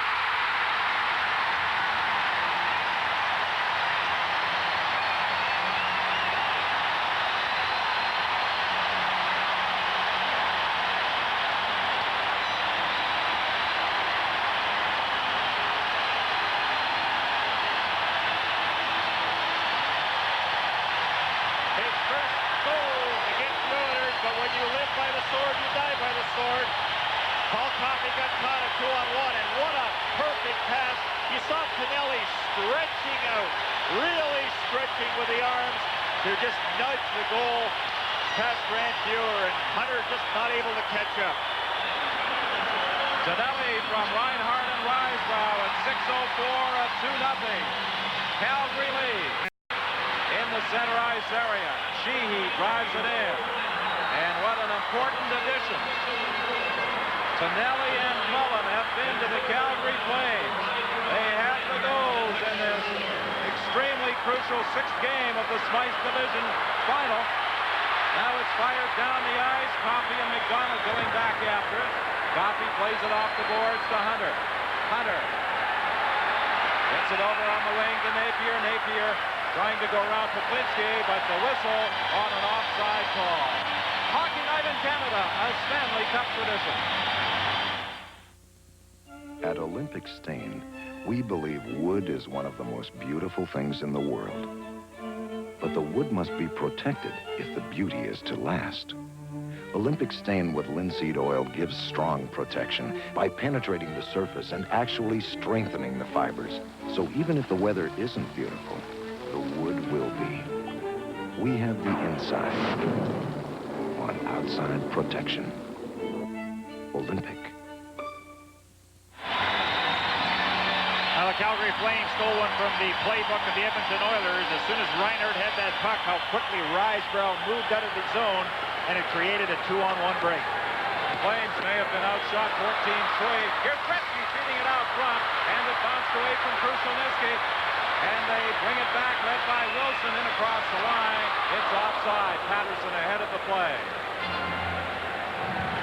Well, even though Kerry Wilson has not registered a goal, he's played a strong defensive game. You know, you have to have players like that because that's what he's been doing for the hockey club all year. Let's have another look at the goal for the way Grant Fuhr sees it. You notice how close he came with that trapper and that goal stick to try and save that one from going in the net. Well, I started to say 14-3 shots on goal for the Oilers in period 1. John Tonelli and Mullin with goals for an 8-3 shot advantage for the Flames as they came out blazing in this second period. Whatever Bob Johnson said between periods certainly has worked. Fired in by the Oilers. Patterson, bumped by Anderson. It goes loose, picked up by Gretzky, trying to get it out front. He's tied up by Reinhart. See Vernon use that goal stick to deflect that puck away from Gretzky. Excellent play. Krushelnyski keeps it in at the point. In behind the net for Gretzky. Gretzky trying to move up, trying to set something up. Gretzky looking out front. They jam away as that puck bounces high, and there were 5 Calgary Flames in that slot area in front of Mike Vernon. They've done a great job of covering up. Well, a goaltender can help himself so much by using that goal stick. You know, Gretzky uses the back of the net as well as anybody in the National League, probably the best. So it makes a lot of sense to try and poke check that puck away. Excellent camera work, gentlemen, and there you see the effectiveness of Vernon, how he handles his job between the pipes. Face off to the left of Vernon. 12:29 remaining in period 2. 2-0. The Flames lead the Oilers. The Flames lead the series 3-2. McCowan in the corner. Up along the boards for Berezan.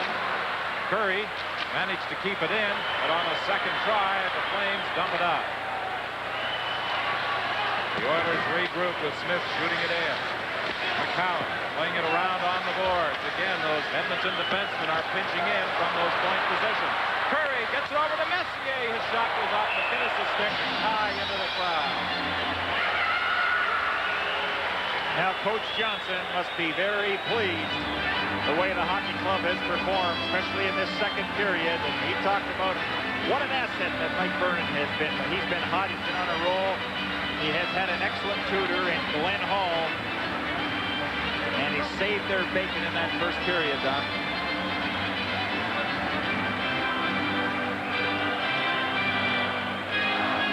Face off to the left of Vernon. Mark Messier, who has been stymied pretty much throughout the first 5 games, trying to get on track tonight. Well, if you're not getting the shots on net, what other way can a Mark Messier help your hockey club? Certainly by carrying the puck the length of the ice, and he has to be strong. I mean, if he makes up his mind, there isn't anybody that's going to outfight him for the puck in the corner. And if Messier is determined, he'll come up with a lot of loose pucks and be able to set up teammates. The draw comes back to Jackson, a shot. That got up on end, and it was kind of a knuckleball that was knocked down in front of the goal by the Calgary defenseman. Messier leads the attack in across the line, tries to slide it through, but it's offside. He was looking for Curry breaking in the left wing. It's hard to believe that a guy that has scored 68 goals during the regular season has been held to 1 goal and 2 assists. Jari Kurri in this playoff series, and Patterson has not been on the ice of any goals against. He has played Kurri dead even. Kurri has not registered a point while playing against Patterson. They haven't seen much of each other tonight, Don, because of the switching of lines. Kurri has had to face Berezan and Poplinski. Otto and Messier took a swipe at each other in that face-off circle. Now Berezan moved in against Messier. Pass comes in on the left side. Tikkanen with a shot, scored!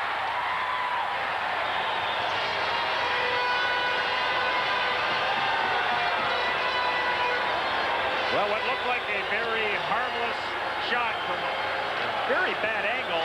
Watch the rink-wide pass by Kurri. Now let's see how Vernon gets set up. Not quite. He had that 5-hole open, and Tikkanen slapped it right by him. You know, I'm sure when Vernon gets a chance to look at this again, he'll say to himself, that was a bad goal I gave up. I should have had that one. Well, at this time, we say hello to the viewers in the East who have joined us through the cable companies and CBC. And it's a 2-1 hockey game. Goals by Joe Mullen and John Tonelli. And the goal by Esa Tikkanen with 11:28 remaining in the second period. Bringing it in across the line is Lube. He has it taken away by Krushelnyski, but he couldn't move it out. It goes back to the net. They attempted to center it for Patterson, uncovered in the slot, but it went off the stick. It's brought back by Anderson. For Gretzky. Gretzky, backhand shot. It just went wide. Lube picks it up off the boards. He's got Risebrow with him. Lube and Risebrow across the line. Drop pass. Rysbrough tried to get it to Patterson. It goes off the stick to the corner. At the point, kept in. Gee to Rysbrough. He takes a shot. That goes off ball copy. 10:53 remaining in the period. 2-1. The Flames lead. Here's Glenn Anderson. A weak backhand shot off the stick of Suter. It goes into the corner. Suter is bumped. Buccinelli comes up with the puck. Rink wide for Lanny McDonald. McDonald working against Kevin Lowe. Goes back to the net. He's upset by Lowe. The puck loose back there, and Randy Gregg comes in to help out. Dave Semenko, rink wide, looking for Gretzky. Broken up. Gretzky gets it again, then loses it to Rysbrough with McDonald across the line.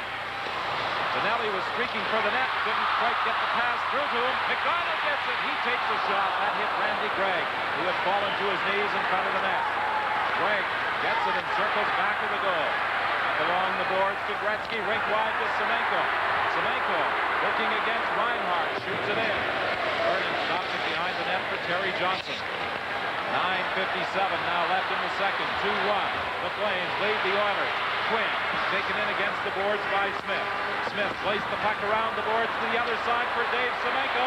Semenko in across the line. Reinhart gets back, hooks it away. Jackson following up, takes the shot that goes wide. Back to the goal. Quinn is bumped. McSorley's in there with McClellan. The Flames try and move it out. They don't succeed the first time. Now Quinn gets it ahead to Poplinski. Going against Jackson. Poplinski going for the net. Jackson managed to poke it to the corner. McClellan gets it ahead for Hunter. Hunter waits for a teammate to catch up. Spots Smith in across the line. Smith working to the net, takes a shot. That was high and off the glass, and back come the Flames. Great end-to-end action in the second period. In a 2-1 hockey game, the Flames leading. A shot flipped to the goal, gloved easily by Grant Fuhr, and McTavish starts up. Looking for Hunter. It bounced away from him. It's shot back in. The Oilers try it again. Hunter on the wing. Napier was offside. Live on CBC, the Stanley Cup playoffs. Remember the days when cars were fun to drive? Those days are back. Those days are back because one North American manufacturer is producing cars that are innovative and exciting to drive. One manufacturer, totally committed to quality. Remember the name. At Ford, quality is job one.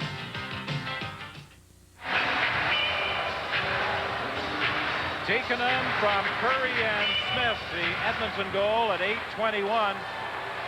And when that one was scored, that took a little of the momentum out of the Flames as they were really flying for a spell. Messier goes back to the net. They tried to center it with Tikkanen looking out front for Curry, intercepted by the Flames. They don't get out, however. Now Messier leaves it at the side of the net for Curry. It goes back to the goal. Tikkanen gets it there. He's bumped in against the boards by Otto. Messier plays it around to the other side. Mullen races into the corner. Mullen puts it high up into the crowd. Well, a real inspirational leader for the Edmonton Oilers, Lee Fogelin, not able to play tonight because of that tremendous collision he had with Gary Suter in Game 5, suffering from a severe Charlie horse. And Kevin Lowe had mentioned that he had a lot of difficulty even walking. There was absolutely no way that he could play in tonight's game, but he's there in spirit, trying to give encouragement to the Edmonton Oilers, his teammates. Neil Sheehy goes off to the bench. This is one of the few times he has not been out there when Gretzky has been on the ice. Well, there's a little difference in speed right now with Anderson and Gretzky. Gretzky playing the wing, going against McDonald and Tonelli. See if the Oilers can take advantage of that. From the face-off, the Flames play it along the boards. Not out, kept in by Gregg to Anderson. Back to Gregg at the line, but he couldn't control it, and it's brought out by Lanny McDonald. McDonald drives it in. Racing into the corner after it is Gregg, up along the boards. Not out, kept in at the point by McCowan. Gregg tries again. To Krushelnyski, to Gretzky. Gretzky in across the line, behind his back for Anderson. Anderson couldn't get a shot away. It's knocked off his stick, and back comes McDonald. He has Tonelli over on the wing. The pass a little too far for him. It's fired down the ice, and Vernon comes way out of his net to play it with Anderson racing deep into that Calgary zone. Rink wide pass for Lanny McDonald. Ahead to Patterson. He deflects it down into the Edmonton zone, and back after it goes Steve Smythe. 7:24, the time left in period 2. 2-1. The Flames lead the Oilers. McSorley trying to pick it up off the end board, battling there with Patterson. Smythe is also out there. It comes loose. Kerry Wilson gets it ahead for Lube, working against Jackson. Lube shoots it in. Stop back of the net by Fuhrer for Jackson.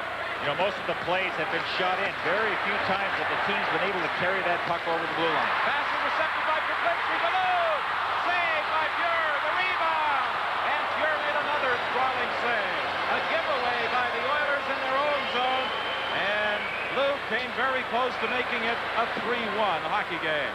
6:42 left in period 2. Tonelli and Mullen have scored for the Flames. Esa Tikkanen for Edmonton.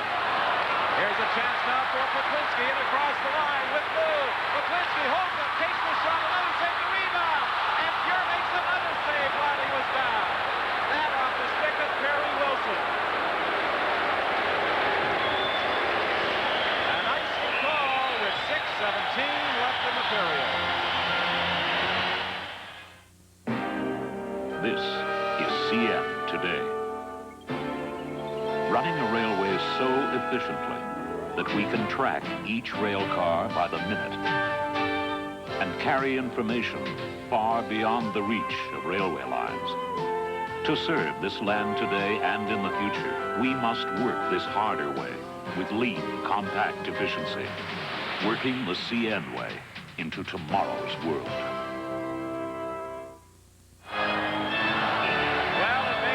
Somewhat repetitive, but for you viewers in the East, this is the type of great end-to-end action and spectacular goaltending we've witnessed through the first 5 games. Seems like a complete turnaround. In the first period, all Oilers. And the Edmonton Oilers were shaking their heads, couldn't get it by Vernon. Now it's just the opposite with Grant Fuhrer playing spectacularly. A pass for McTavish. He has it hooked away from him by Sheehy. His shot knocked down at the line. Coffey has to retreat into his own zone. 5:53 left in period 2. Coffey in across the line. Coffey takes the shot through traffic off the leg. It bounces to the corner. Back to the other point. A drive by Charlie Huddy, stopped by Vernon. Sheehy gets it out now to Quinn. Quinn to Berezan on the left side. In across the line, working against Huddy. Taken in against the boards, back of the net. And there's a penalty coming up against, I believe, Paul Coffey of the Oilers. This is Stanley Cup 86 on CBC. Many people feel it's improper to talk about bowel disease. But for hundreds of thousands of adults and children, bowel disease isn't a social issue. It's a part of life. It doesn't go away. And while we don't expect you to understand how they feel, there is something you can understand. The pain. The pain is real. Please help find a cure for bowel disease. Give to the Canadian Foundation for Ileitis and Colitis. A big part of the Edmonton Oilers offense when Paul Coffey doesn't score. Coaches will instruct their players, always keep those legs going. Keep working, because you can often draw a penalty. And that's exactly what happened with Berezan trying to go around Coffey. So now the Calgary Flames, Don, will again try their luck in the power play. I guess the real guy to watch is number 29, Otto, positioning himself in front. When he gets a crack at that rebound, he knows what to do with it. Krushelnyski against Otto. 19-15, the shots on goal still favoring the Oilers, but it was 14-3. Edmonton advantage after 1. Also, the Flames have to be very aware of the Edmonton Oilers in a shorthanded situation. We watched that in Game 3, with the Oilers scoring 2 shorthanded goals.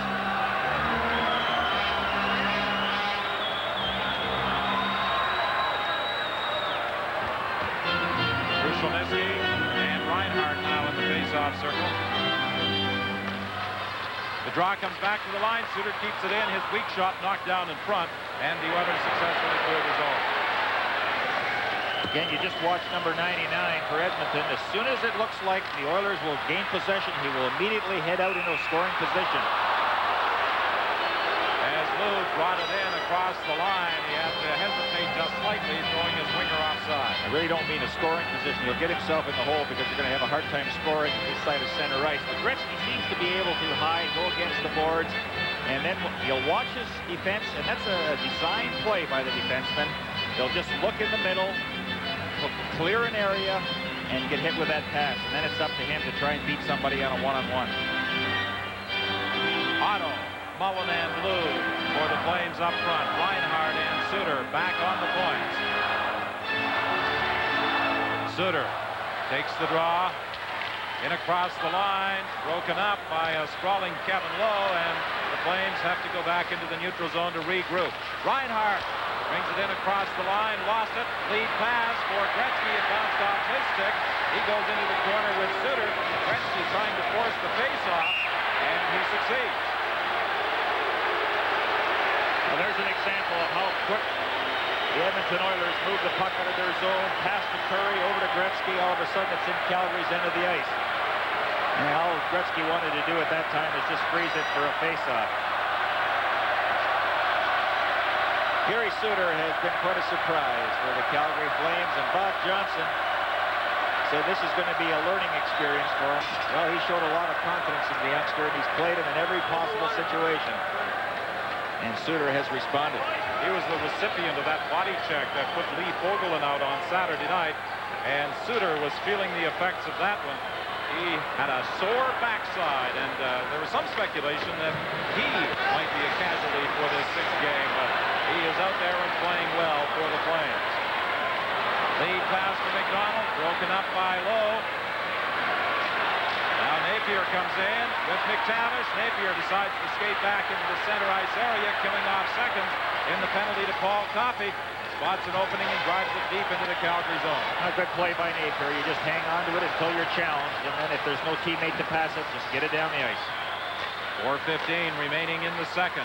2-1, the Flames lead the Oilers. Quinn stopped at the line. Napier dumps it up.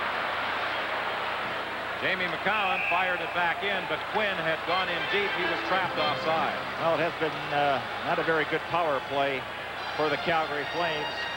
You know, when things are going poorly for you, the best thing to do is just start from your own end. Everybody come back and go together. The line go up together, and what it usually takes is one good pass to set the line going.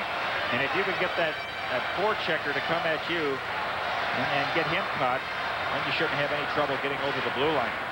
35 seconds remaining in the penalty to Coffey.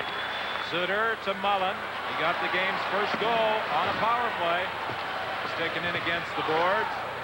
Battle continues. It comes back to the point. Reinhardt tees it up. A shot deflects wide. Kevin Lowe gets it off the net. And he just to get it out. Here's a chance for Messier. Messier breaking in. Suter trying to catch up. Messier scores!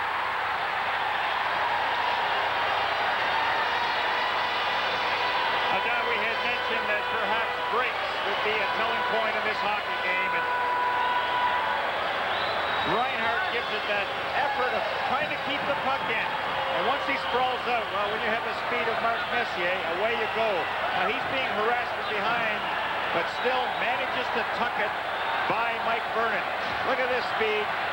Here's back checker Suter trying to stop him. Vernon commits himself and then allows Messier to get that puck by for another shorthanded goal for the Edmonton Oilers. As you said, Gary, they had two shorthanded goals in Game 4 in their 7-4 win. It's now tied at 2. A shorthanded tally by Mark Messier. True to his word, he said he'd come up with a big performance in Game 6, and what a big goal that is. Lowe and Fuhr draw assists on that shorthanded tally. Loose puck in the corner. Gretzky finds an opening and dumps it down the ice, and that will run out the penalty to Paul Coffey. 2-2 the score. McDonald ahead to Risebrough. It bounced away from him, and the Oilers clear the zone. McCowan brings it back in. 3:14 left in the period as Paul Coffey goes behind his own net. Looking for Krushelnyski, deflected to Gretzky, down into the Calgary zone. I guess Gretzky didn't touch it because it is an icing call against Edmonton with 3:03 left.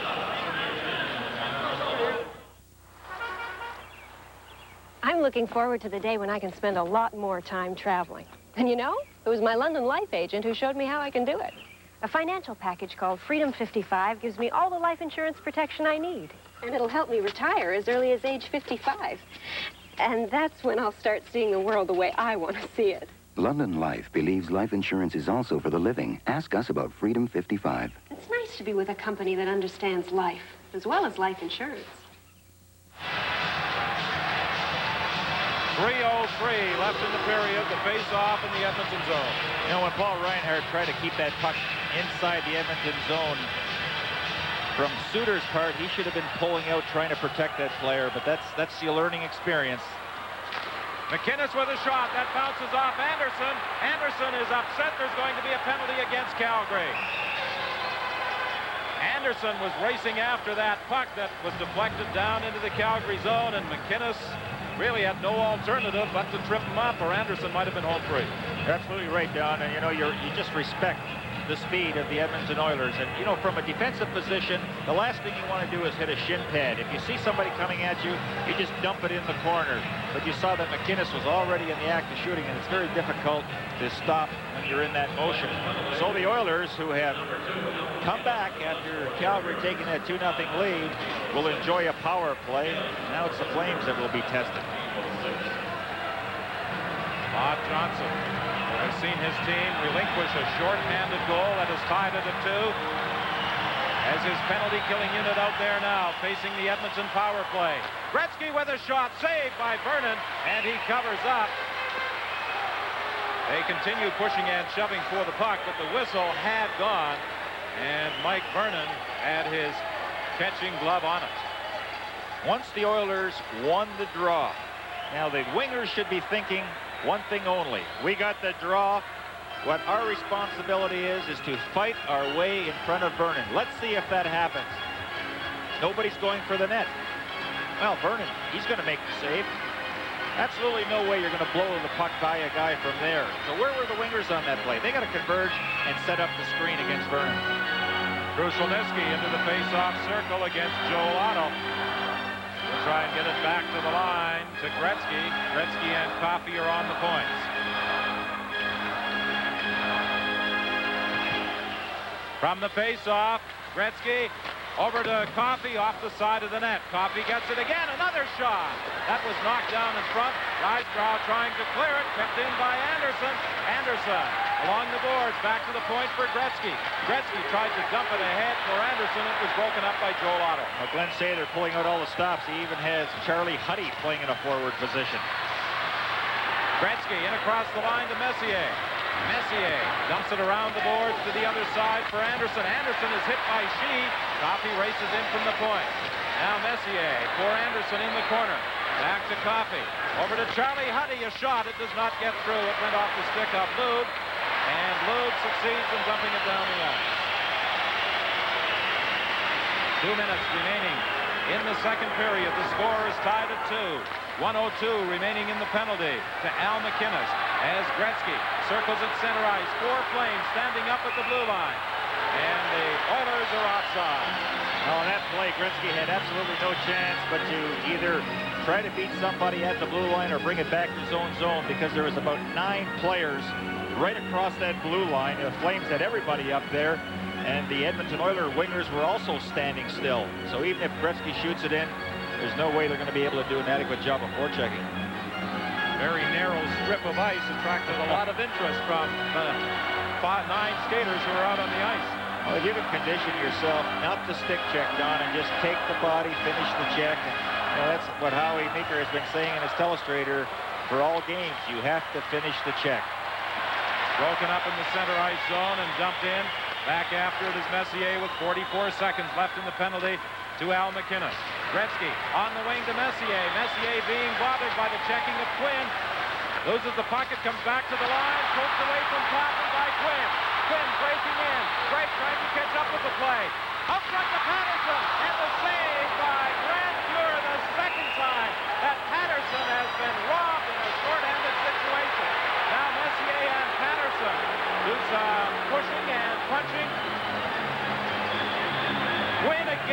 a pretty play with his penalty-killing partner, Patterson, but that man stopped it for the second time in the game.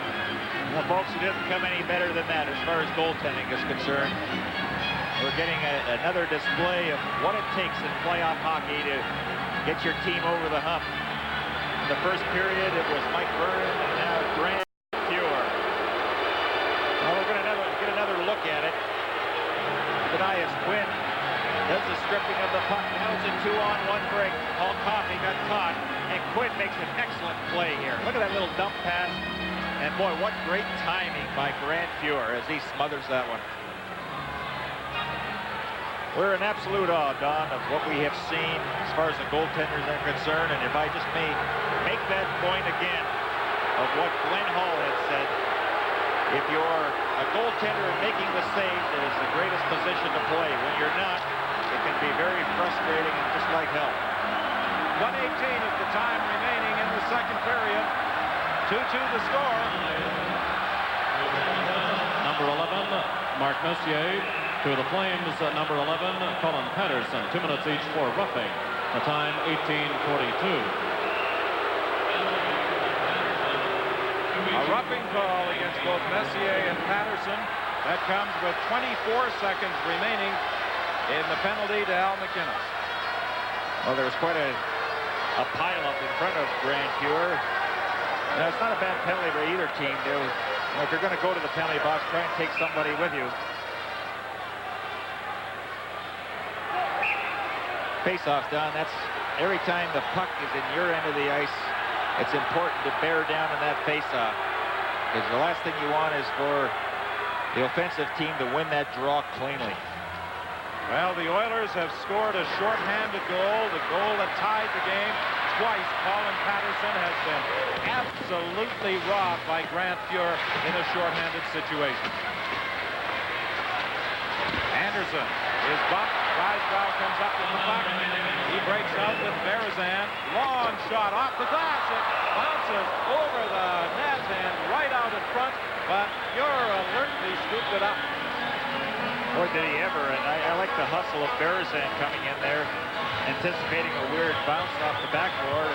Kevin Lowe was right beside him. Now look at Berezan going down that right wing. Rysbrough's going to shoot it in so that Berezan, he's in full motion, in top speed. He can do the adequate job of forechecking. Notice how Kevin Lowe just steered him away from Grant Fuhr. Grant Fuhr plays a lot of fastball during the summer months, and he certainly picked that one up like a shortstop ready to make a play.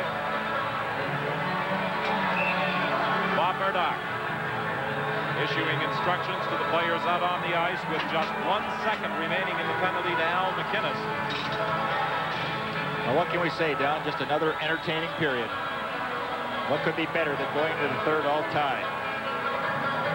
With 55 seconds remaining in the second, that is a distinct possibility. Flames enjoyed a 2-0 lead, but the Oilers fought back. And it's tied at 2. Suter takes a long drive off the skate. Tonelli just failed to pick it up. He's bumped in the corner. McDonald has it. Out front, they jam away as it came off the end boards, and McDonald was unable to tuck it behind Grant Fuhr. An icing call as McInnes touches it with 35 seconds left in the period. Almost a little bit premature there, wasn't it? Well, this is a time, boy, when especially the guys that are not playing a lot, you have to offer that encouragement to the players that are playing. And, you know, you can really alert your check if he gets away from you on the ice. For instance, if you're supposed to be assigned to a particular player and you're sitting on the bench and you see that your teammate hasn't got him covered, just yell at him. Alert him that, hey, the guy is sneaking behind you, and it's very helpful. Well, during the Oilers' 24-month reign, no other team has pushed them like the Calgary Flames in playoff competition.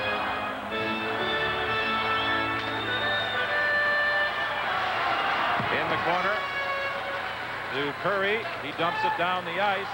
Reinhart over to McInnes. Back to Reinhart. Up into the center ice area. Broken up by Hunter. Hunter for McTavish. McTavish with a shot off a leg. Picks up the rebound. Unable to center it. However, Hunter gets it. Takes the shot. Burnham the save. Back to the line. Hunter over to the other side to Coffey. 10 seconds left. In front to Hunter. He couldn't get a shot away. Tonelli off the board. Body. Puck comes loose. Curry couldn't control it, and it's dumped out as the horn sounds to end the period. And now McDonald and Curry do some pushing, and Honey gets involved with McDonald. It initially started with Curry, and very quickly the linesmen step in, and it appears that sensibly the teams will head off to the dressing room. And so the score at the end of the second period, Calgary 2 and Edmonton 2.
What went wrong? He went back in. Without cover? We couldn't stop him. He was just a kid. Said it was his duty as a price checker, his mission to help Superstore win the war on high prices. Poor old kid. Look! Superstore, fighting for fair prices in our time. You almost bought it that time, son. Are you kidding? Not at their prices.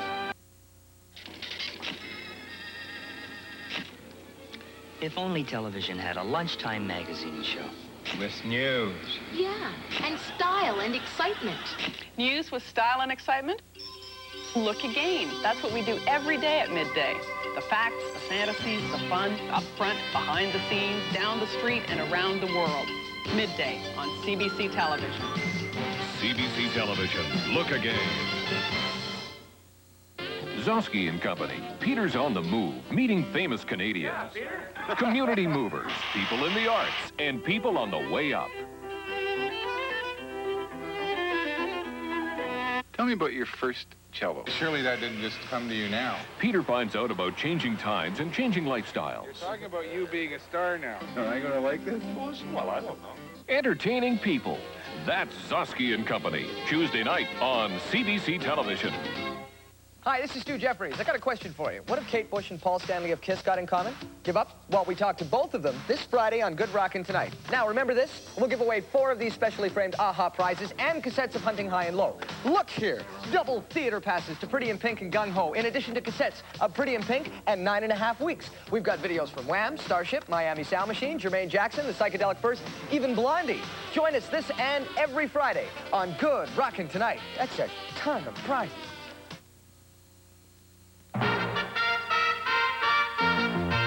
CBC News with Sheldon Turcotte. Good evening. Here are tonight's top news stories. There's been a serious accident at a nuclear power plant in the Soviet Union.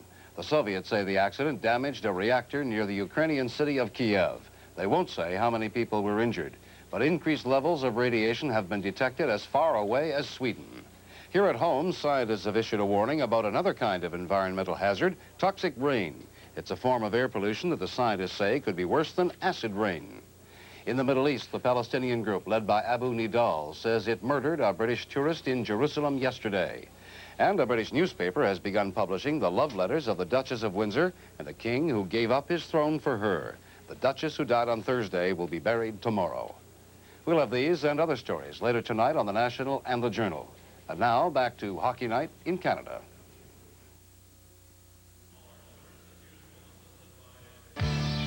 It's been said that the Oilers received reprieves in games 2 and 4 of the series. They may have received another in the second period as they trailed 2-0 but came back to tie on a short-end goal by Mark Messier. In game number 5 of this series, the Oilers lost the services of Lee Fogelin with perhaps the toughest check of the series. There it is, Gary Suter and Fogelin meeting at center ice. Fogelin suffered a leg injury and had to leave the game, and he is not in the lineup tonight for the Oilers. But he has joined us here for the second intermission. Fogie, that hit almost typifies the whole series. It's been that physical, and things just haven't gone the Oilers' way as much as they'd like. Well, we've been working hard, and it's been great hockey. We'd like to be up 3-2 in this series, but we're battling, and we're battling back tonight. And just when things always seem to be at the worst possible they can get, you bounce back, and that's what a great team's made of, and I have the feeling we're bouncing back tonight, and it's going to go to the 7th game. There's been 2 or 3 reports on your leg injury, so let's make it official. How bad is it? Can you play Game 7 if there is one? Well, I'm questionable now. I have a leg injury, and I'm doubtful probably for Wednesday night, but as long as the team goes to the 7th game, I'm happy. You were credited with playing a role in getting the Oilers ready for Game 4. How much can you do as the Oilers play in the most important game of the year tonight? Well, I can't do too much. The guys were sky high before the game, and they know close wasn't good enough tonight. We had to go out and have a heck of an effort, and the guys are doing it tonight. It seemed we played probably our best period of all the first period, and we came up empty-handed. We were down 2 goals, but everybody battled back, and we had a big goal by Mark Messier, and it seemed to turn things around for us, and hopefully this 3rd period is going to go our way. It's going to be an interesting 3rd period. Thank you, Lee Fogelin. Thank you. Lee Fogelin of the Oilers coming up next to report on the Wales Conference playoffs. The Stanley Cup playoffs on CBC continue in just a moment. Only one herbicide gives comprehensive control of wild oats, green foxtail, and your worst broadleaf weeds. Hograss 2. It kills an incredible spectrum of 21 weeds without tank mixing. Wild oats, green foxtail, wild buckwheat, lamb's quarters, 21 weeds in wheat, flax, and most barleys. It could be the only herbicide you need. For comprehensive control, Hograss 2 from Herbst. 1, 2,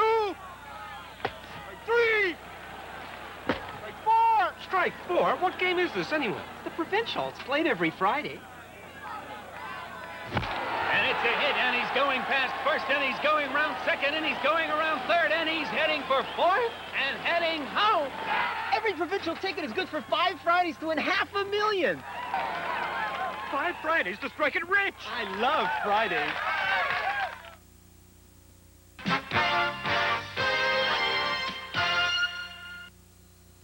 The things people go through making their presentations more presentable, making their memos more memorable, making themselves understood. That's one reason we invented the Macintosh, to improve the way people communicate by turning ideas that look like this into ideas that look like this. Macintosh from Apple. Are you still using your microwave for defrosting and more defrosting? Then you need this new magazine called Microwave Know-How. It shows you all the skills for successful microwave cooking. In week 1, the secrets of browning, tips like adding salt after cooking, hints on how to make pastry really crisp, plus special new microwave recipes like pineapple lemon pie. Get it and soon you'll be stewing, roasting, baking, caking, fishing, ricing, pasta making. Microwave Know-How, issue 1 and 2 in your store now. They say everybody falls once. Newfoundlanders who left the sea to make their living high above New York. Join Hannah Gardner on the 5th Estate, Wednesday. Goals by Joey Mullen and John Tonelli appeared to have Calgary on their way, but Esa Tikkanen and Mark Messier replied for the Oilers. It's 2-2 after 2 periods of play at the Olympic Saddledome. Well, goals were hard to come by last night in the Wales Conference playoffs. Dave Hodge has this report on the Adams and Patrick Division Finals. In the Prince of Wales Conference, one finalist has been determined, and we'll know the other after tomorrow's 7th game of the Adams Division Final between the Hartford Whalers and the Montreal Canadiens. The Whalers sent that series to a 7th and deciding game with a goal by Kevin Dineen and stellar net minding by Mike Liut last night. Liut's shutout was not the day at the beach his post-game dress might suggest. The Hartford Whalers force a 7th game in this Adams Division Final Series, thanks largely to the goaltending of Mike Liut. Congratulations on the shutout. How'd you feel in there? Well, in retrospect, I guess I felt pretty good, but my leg didn't bother me. It was just Woody, our trainer, said it's a 5-day injury. Today's a 5th day, and it's been coming along, and you know, what can I say? It's there's no tomorrow, and we can use all those cliches, so it had to feel good. You must like the city of Montreal. You're planning another engagement there Tuesday night. Well, the Forum, I mean, we all grew up with the Forum, so I guess the 7th game is apropos for, you know, when you're dealing with Montreal. One save you made in the 3rd period really caught my eye on Mario Lemieux when he was in close. Can you remember that one? Well, when Lemieux got in, it was sort of a bouncing puck, and when he corralled it, I think it surprised him as much as anything, and he was in so close, and the ice was very bad, so by the time he really could do anything with it, it wasn't a matter of, it was just a matter of staying in front of him, and what can you do, you know, you just hope he hits you with it. Do you want to give us a word on Kevin Dineen, who got the only goal of the hockey game and really was a spark plug for the Hartford Whalers? Kevin, you know, for me, you know, he reminds me of the guy that I played with in St. Louis, and Brian Sutter. They both wear 11, and they're both the same hockey player. They're little guys, but they play like big guys, and that's it in a nutshell. Thanks for joining us, Mike. All the best in Game 7. Okay. Mike Liut of the Hartford Whalers, Game 7, Tuesday night, Montreal Forum. The Whalers or Canadiens will host the first game of the Wales Conference Final, and the visitors will be the New York Rangers, the surprising champions of the Patrick Division. Here's how 2 of their heroes reacted last night after eliminating the favored Washington Capitals. I'm so proud of those guys. I guess I could just bursting out all over. Are you surprised? Are you shocked by what has transpired? No, I guess surprises and shock come more readily, but when guys work hard and they pay attention to details, sometimes you surprise and shock a lot of people along the way. Ted, what are you going to tell the guys? Well, I'm going to let them bask in a little bit of the limelight. You know, it's been a long time since we've hung a banner up here, and I think Patrick Division champions are going to look pretty good on the Garden. Oh, it's unbelievable. This place is coming down out there. It's sure bedlam, and it was deafening out there. It was unbelievable, but the emotion of it all, winning it at home, we let it slip the last time against Philadelphia, and we wanted to win it at home, but we got by them. So this time we concentrated each and every period in the locker room. We got enough rest as we needed, and we knew we could win because we won the last game. We won in their building, and we knew what it took. You have kept your emotions very quiet. You've been very low-key throughout the playoffs. How have you been able to do that, John?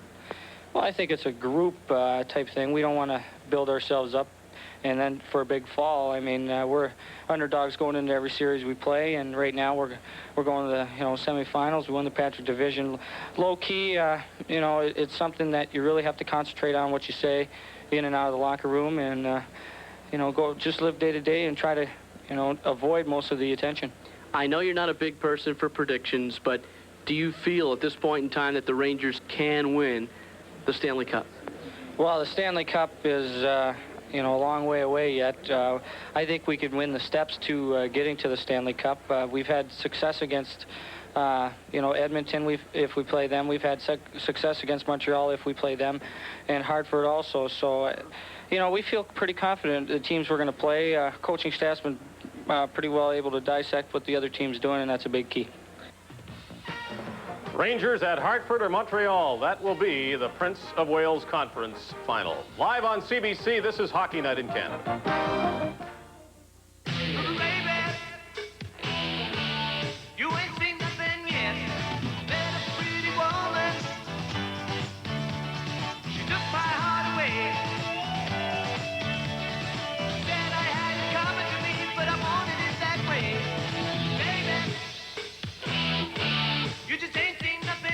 The new Mercuries. You can drive the future now. The new Mercuries. Baby, you ain't seen nothing yet. We're off to see the Wizards. Most wizardly wizards there was. We're going to Expo 86 because... How do we get there? What do we do there? Where do I get some oil? Esso! All the stuff you need to know in the free Expo guide from Esso. Thank you. No trouble. We're going to Expo 86 to see the wizardly wondrous things there'll be. We're out to see the Wizards. Flames scored the first 2 goals of the period, but the Oilers roar back. It's 2-2 as we get ready for the 3rd period of Game 6 in the Smythe final. Howie Meeker, a great start for the Flames and a great finish for the Oilers. Well, we said off the top of the show that the Edmonton Oilers have to be 100% better in their own end. If anything, they're as bad as ever, but thank goodness for Fuhrer, folks. If the Oilers go on and win this series, every Edmonton player should give them 25% of their check for winning this series. I'll tell you, he's just sensational. We've got the Mullen goal here for you, and he does make a heck of a save. Now, on every goal that's scored, particularly when it starts in this end, and this is Suter, and he will receive the pass. Okay, you get 2 or 3 chances. Now, stop it right there. Stop it right there. Now, look at all this player here has to do is run into him. Now, just slow it down. Look, he plays the puck of all things. Suter along to Lube. Now, Suter continues on and picks up the puck here, and it's a 2-on-1. Now, stop it right there. Okay, there's the 2-on-1, and there's the defenseman. I think it's Coffey. Okay, now, Suter will carry it in. Now, stop it right here. This fella has to do something. Has to come and take this man, because you know Fuhrer's going to make the save. Now, watch what happens. Now, stop it right there. Look at instead of coming and taking Mullen, who's looking for the rebound, he's going around in here and does absolutely nothing. Fuhrer stands on his head, makes the save, the rebound comes out, hits the guy that should be attacking Mullen, and Mullen goes in and puts it into a wide-open net. If I'm the goalie, I go out there and I take that stick and I break it across that turkey. I really do. Okay. No excuse for it. That was a power play goal, but a minute and a half later, the Flames score again. Were there the same type of breakdowns? Well, yeah, really. It really was. But just a great skill performance here by Reinhart. Reinhart gets the puck in here and watch his backhand in the air pass. And the key is that too many players, Edmonton players are caught and the defense are caught. Stop it right there. There's your trouble there. Caught again. Now watch the play. This goes to Riseborough. And Tonelli just skating down the wing. Now, stop it right there. Just a little bit further so I can... There, stop it right there. Now, if your guess is wrong, Fuhrer is playing the shot from here, and it didn't happen. What he had to do is back up a little more. When the puck is in that position there, Fuhrer had to be here so he could slide across, stack his pads, and make some kind of a play on Tonelli. But the pass beat him, and he just couldn't get there quick enough. Had he been back another 2 feet or on top of the crease, no doubt at all, he would have made the save. All right, now here's what we're talking about. Watch this. This is Lube with the puck. Now watch Fuhr. Watch Fuhr play this right. Lube with the puck. Stop it here. Now see him back up, back up. He backs up, plays the pass. Now watch him come across and just make a super save. He's in a position to be able to make the save, stacks the pads, gets there quick, great push-off. One he played iffy, the other he played perfect. Okay, and after that, the Oilers started to move, so you got to give Grant Fuhr a lot of credit. Did the Flames do anything you didn't like after that? No, I just think that you can't make mistakes. Hey, they got Messier going. You make a mistake with Messier. Now that he's finally going, he's going to put it in the net.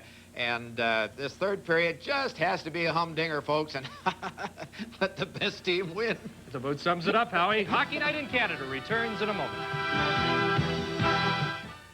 You've got to try and try again. And for years and years, get up dark and early. Work hard and play hard. Take it on the chin, take heart. That's what you need to carry a team all the way to victory. We on the Continental Bank team have been strong supporters of Canada's national hockey program, and we'll be with them all the way to the 1988 Winter Olympics. Continental Bank of Canada. We're Team Canada's bankers in action. Last year, 378 major auto races, like the Indy 500, were won on Goodyear Racing Eagles. That's more than 9 times as many wins as all other makes of tires combined.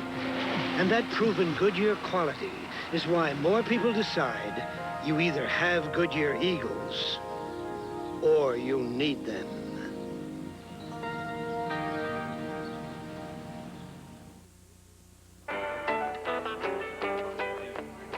Goodbye, Dan. Hello, Joe. Chola Billy, bowl of chili, Pildickle, Dale Pickle, and a model of Bolson Golden. Goddle Bolson Mogan. Mulgan Golson. Golson Mogan. Molson Golson. Moslin Golson. The smooth one.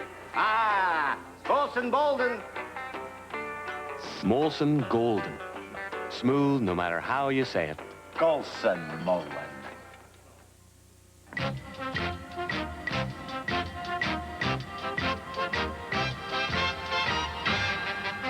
Join us for more Stanley Cup playoff action Wednesday. If the Oilers win tonight, we'll have Game 7 of the Smythe Division Final from the Northlands Coliseum in Edmonton.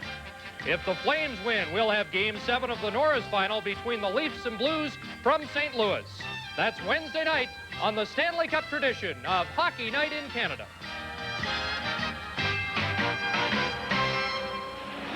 Well, we're 20 minutes away from determining whether or not there will be a 7th game. Gary Dornhofer, how will the two teams approach this final period? Don, I think that you have to go at each other aggressively. I don't think the way to play this third period is by playing it safe and just hanging back. So I think both teams will try to create something, try to make something happen, but you can do it very intelligently. And I think both goaltenders know that from time to time, there's going to be a lapse defensively, and they have to be there to stone the shooter and keep this game at tie. But I agree with Howie. We're in for one heck of a third period. Because for one team, the Edmonton Oilers, they have to win. Calgary Flames, if they go down in defeat tonight, at least they have another chance. Okay, period 3 of the 6th game underway. Krushelnyski is straightened up at the line with a check by Jamie McCowan. The Flames shoot it back into the Edmonton zone. Charlie Huddy up along the boards for Gretzky. Gretzky coming out with Coffey. Coffey dumps it in. McInnes goes back to his net, plays it up around the boards. Lube trying to get it out. Huddy keeps it in. McCowan goes back to his net, tries to come out the other side. Berezan gets it out into the center ice area. Broken up, however, by the Oilers. Now McCowan will try it for Calgary. He dumps it in and goes to the bench on the change as Kevin Lowe goes back into his own zone. Rink wide pass to Huddy. He looks rink wide for Tikkanen, intercepted by McDonald. McDonald, quick shot, saved by Fuhr. McDonald battling in the corner, loses it to Kevin Lowe. Lowe. That's what both teams are going to need. You saw when Grant Fuhr made the save, how quickly Kevin Lowe came in to handle that rebound. Kevin Lowe plays it off the boards, down the ice. Racing back after it is Tikkanen. It goes back of the goal, picked up there by the Flames, and a smart move by Vernon. He let it go, and as a result, there's an icing call. From the Olympic Saddledome in Calgary, this is Stanley Cup 86 on CBC. This is not just another sprayer. Lemmer, for the very latest and very best. High-tech ceramic cylinder and tungsten piston ensure easy spraying with all paints. No clogging with latex. Superior in construction and performance. A snap to clean. Lemmer, a Canadian company, with service centers from coast to coast. Lemmer paint sprayers are available at leading paint, hardware, and building supply stores. Face off to the right of Grant Fuhr. Oplinski tried to spin around and let a shot go. He was checked by Gregg. It goes into the corner for Otto. Otto being watched by Messier, trying to move out. Using his strength, a shot. It goes wide off the end board. Mullen just failed to pick it up. McTavish, reach wide pass to Curry. Curry going in alone. Hook check. Rebound fired wide by Messier. But what a move Vernon made in poking the puck away from Yari Curry. Challenging the 68-goal scorer during regular season play. Sheehy takes the shot. It was stopped at the side of the net by Lowe. Penalty coming up. Lowe is going to be going off for a high-sticking Joe Mullen with 18:06 remaining in the third period.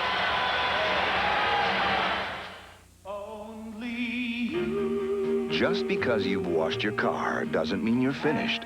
After each wash, you need some Armor All. On the dash, the bumper, and especially the tires. After all, when you're in love, what's a few extra minutes? Armor All. It's the finishing touch every time you wash your car. Just another battle in the corner with Kevin Lowe. High-sticking Mullen draws the penalty. I mean, this is contact. Up comes the pitchfork right around the neck. So Lowe draws the penalty. But Curry in all alone. And that goal stick can be used for a lot of different things. Not only stopping pucks, but the poke check. And what a glorious opportunity Mark Messier had. But excellent work by young Mike Vernon. Messier firing that rebound over top of an open Edmonton net, or Calgary net. McInnes with the shot, big save by Fuhr. He came well out. He had a couple of people trying to screen him. He came out to stop that shot. Fuhr goes into that crouch when he makes a save, but you notice how the rebounds are just sitting in there. That's one thing Calgary has to converge on those and really take advantage of that long rebound. Finale falls. McDonald has it in the corner. Gretzky is in there with Don Jackson. Tonelli falls, loses the puck. Gretzky starts out. Gretzky falls in the center ice area, and it's battled down into the Calgary zone by Yari Curry. Curry and Messier missing a glorious chance to give the Oilers the lead for the first time in the game. Play broken up and jumped out into the center ice area. Reinhart brings it in. Reinhart drops it back to the line to McDonald, over to McInnes. It hopped away from him initially. He gets it again to Suter. Suter takes the shot. It's deflected up into the crowd. That seems to be the plan of attack for the Calgary Flames, is to get those shots from the point. In the first few games, the Flames on the power play will try to really force the pass through about 2 or 3 players. But Bob Johnson will do that. He'll change the plan of attack and the style that they're going to play from time to time. And you hear them hollering and offering encouragement. He wants to have a word with Gary Suter. Gretzky, Don, in that first period played close to 12 minutes. In the second period, he played 9 minutes and 1 second. You mentioned about seeing a lot of ice time. He certainly has. And he'll be on the ice a lot in this third period. Killing penalties, working on the power play, taking a regular shift. Messier for Napier. Napier going in. A shot saved by Vernon. Vernon in this third period has come up with the big saves, as Grant Fuhr did late in that second period. Reinhart being forced back, gets it over to Suter, now to Loeb. Loeb with Mullen. Loeb trying to work to the corner, dumps it back to the net for Mullen. He attempted to center it, but Huddy got it. Unable to clear, a shot knocked down in front, and Coffey flips it out to the center ice area. A race for it as it goes all the way back in the Calgary zone. Just 7 seconds remaining in the penalty. Gretzky almost stole it away from Suter as he tried to come out from the side of the net. McTavish steals it with Gretzky. A deflection, Vernon, the save! A giveaway by the Calgary Flames, deep in their own zone. And we mentioned it so many times how Gretzky always hangs behind. He's in no hurry to come out of the offensive zone. He'll just wait in there. Now watch, here's the giveaway, a soft pass. And McTavish, he doesn't see Gretzky right away. And at the last second, he just directs that snapshot at him. Gretzky was hiding in the corner. Oh boy, you gotta use the boards coming out of that end zone. Now watch Gretzky head for the net. He's yelling at him, give me the puck. And Vernon, that's a third excellent save that Vernon has made in this third period. 16:02 is the time remaining. The score tied at 2. You said after the first 2 games in Edmonton, Gary, what will these teams do for an encore? What they've done is to provide even more entertainment in games 3, 4, 5, and 6. Here's the chance for Anderson. That was deflected as the puck came directly to him out in that slot area. Now Berezan brings it out with Colin Patterson. Patterson working in, leaving it there for Kerry Wilson. It was poked away by Randy Gregg. Gretzky gets it ahead to Anderson. Anderson trying to go around McCowan. He's taken in against the board. McInnes lays it around the other side, picked up by Kerry Wilson. Rink wide pass for McCowan. McCowan's attempted a return pass, broken up by the Oilers and shot back into the Calgary zone. 15:26 left in the third. The score tied at 2. The puck comes out to center ice. Wilson behind his back to Berezan.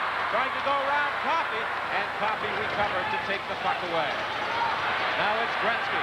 Has he been off the ice in this third period? With a shot off the leg, and it's played into the corner. Comes up along the boards. Coffey managing to keep it in. Having difficulty controlling it against Mullen. Mullen gets the loose, brings it out, and as he comes in across the line, he's knocked down. The fans react, but there was no whistle. Now in the center ice area. Anderson can't go anywhere with it. Picked up again by Mullen. He tried to slide it in for Poplinski. Broken up by Coffey, ahead to Gretzky. Gretzky gets it over to Tikkanen. Tikkanen looking for Curry. Curry tried to grab that rebound, manages to get it back to the point to Smythe with a shot. It goes wide off the end board. It goes back into the corner, picked up by Otto. The Oilers applying pressure here in the third. Mullen making the shot against Jackson. Picking it up now is Poplinski, or McCowan, I should say. He goes to the corner, loses it. Messier starts back. He's got Curry with him. Messier going around the Flame defender out front for Jackson. Jackson took a weak shot, and Vernon makes the save. 14:08 is the time left in the third.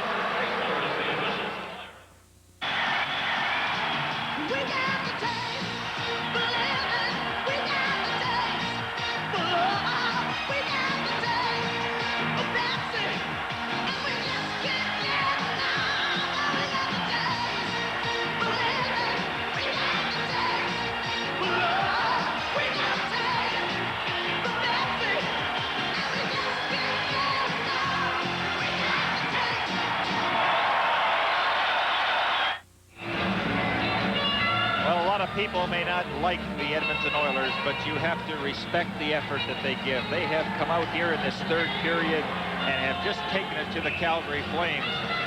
Vernon has been called upon to make 3 game-saving saves because it's been all Oilers.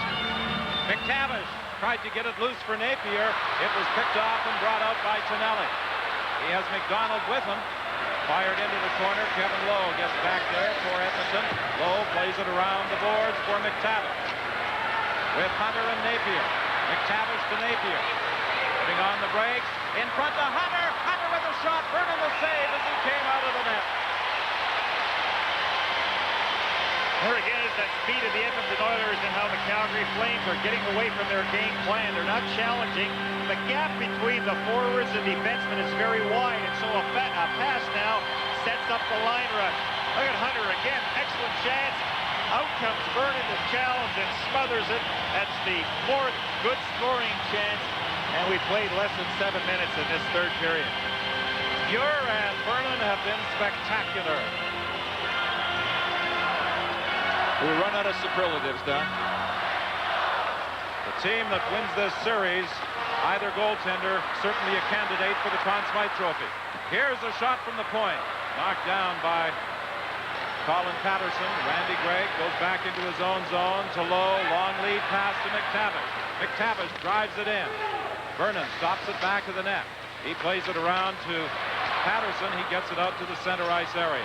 Lowe again trying to organize with Randy Gregg. Gregg for McTavish. McTavish is bumped by Terry Johnson. Back come the Flames for Rysbrough. Rysbrough fakes the shot. Keeps the puck. Directs it to the net. McDonald couldn't get a shot away. Gets a stick on it. Then he's taken in against the boards. Napier comes in there along with Hunter, and they force the whistle. Now we have a break in the action. A reminder that this program is copyright and is strictly for the private use of our audience. Any reproduction, retransmission, distribution, or exhibition, in whole or in part, without the express consent of the Canadian Broadcasting Corporation, is strictly prohibited. This is certainly a very difficult time for the players in both teams. You know, you bite your nails, you're looking at the clock. The last thing you want to do is be the goat with a giveaway. 12:57 remaining. They'll face off again to the left of Grant Fuhr. Not before, you saw McDonald in the corner with 2 men. Rysbrough was hanging back. He wasn't going to take any chances in case the Oilers got possession and moved out very quickly. So he was content to have it for a face-off. Draw comes back to the line. Anderson unable to get it out. In the corner now. Huddy trying to force it out along the boards. Lube kept it in. Then Lube is checked by Gretzky, and the Oilers break out. 3-on-2. Gretzky across the line for Coffey. Coffey and Griffey score! Glenn Anderson knocks it in.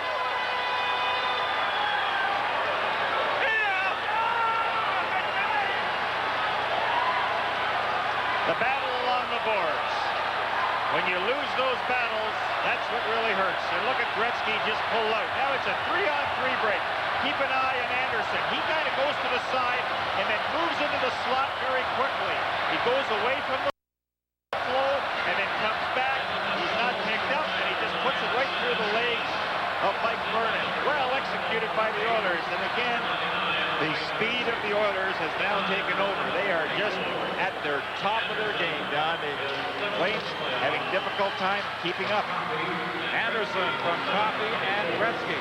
That goal coming at 7:24. Here's the chance. Great save by Fuhr off that blast from McInnes. Brilliant goaltending at both ends of the rink in this game in a 3-2 Edmonton lead. Gretzky again to the line. He was knocked down as he dumped it in. Now McInnes falls. The puck goes loose. McInnes manages to recover and gets it out into the center ice area. Ginelli brings it in across the line for McDonald. He winds up the save by Fuhr. In the corner, McDonald bumps low. It comes back to the point. McInnes with a shot. It was deflected wide. Picked up off the boards by Anderson to Gretzky. Gretzky gets it over to Anderson with Tikkanen. Anderson a shot. That deflects off the skate to the corner. Otto bumping with Tikkanen in the corner. Puck comes loose up to the neutral zone. Now Randy Gregg shoots it in. 11:35 remaining in the third. 3-2. The Oilers in front. The Flames trying to move it out of their own zone. They succeed in getting it out to center ice, but it seems every time they do, there's an Oiler there to cover them. Well, they've got good movement, Don, and you heard Glenn Sater talking how important it is to break for the holes. Once the puck carrier has it, you keep trying to get into that open ice. A battle at the line for the puck, and as Reinhart was fighting there with Messier, he went offside. Stanley Cup 86 on CBC is coming to you from the Olympic Saddle Dome in Calgary. Something before dinner, sir. I'd like half a bottle of Golden. A half bottle, sir? Of Molson Golden. Howard, you won't believe this, but there's some weirdo over there who wants a half bottle of Golden. And this gentleman would like the other half. Sir, would you like the top half or the bottom half? You're smooth, son. Smooth as golden. 11-10, the time remaining. 3-2, the go-ahead goal by Glenn Anderson in this third period. The first time the Oilers have led tonight. The Oilers drive it in. Curry ties up his man along the boards. Otto and Messier battle for it. And Tikkanen is bumped. Otto gets up and dumps it out to center ice. See how far in Jackson was in that play? He was right at the face-off circle. So the Oilers will pinch in. Once that puck is shot around the boards, that's when a defenseman can move in. Fed into Mullen. Mullen trying to split the defense, and he was upset. Smythe gets the puck up along the boards. Not out. Curry dumps it back into the corner for Smythe. Smythe goes rink wide to Hunter. Hunter plays it off the boards, down the ice, and going back after it is Terry Johnson. Now 10:27 left in the third. 3-2. The Oilers lead the Flames. Game 6 of this Smythe Division Final. If there is a seventh, it will take place in Edmonton on Wednesday night, and we'll have it for you on Hockey Night in Canada. Puck bounces back to the Edmonton line. Huddy to Coffey. Back to Huddy. The Oilers moving the puck down into the Calgary zone once again. Coffey trying to pick it up off the end boards. He's bumped there by Sheehy. Lube also gets involved. So does Quinn as it comes out to the center ice area, and it's fired back in. Well, the shot total reached 7-4 in favor of the Edmonton Oilers in this period. Hogan Lube is hurt. He's down in front of the Calgary bench. He appeared to catch a stick up in the throat area in that bumping and shoving along the boards. And there's going to be a penalty called. Skaharski has skated to the penalty box area, and it will be Paul Coffey that draws the penalty.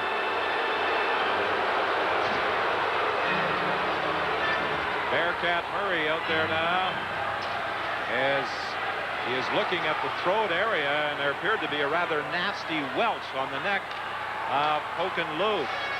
That comes with 9:42 remaining in the third, so there will be definite pressure on the Edmonton Oilers, but the concern at the Calgary bench is for the health of Hogan Lube. He is going to get up and head off to the bench. So the Calgary Flames will have an all-important power play.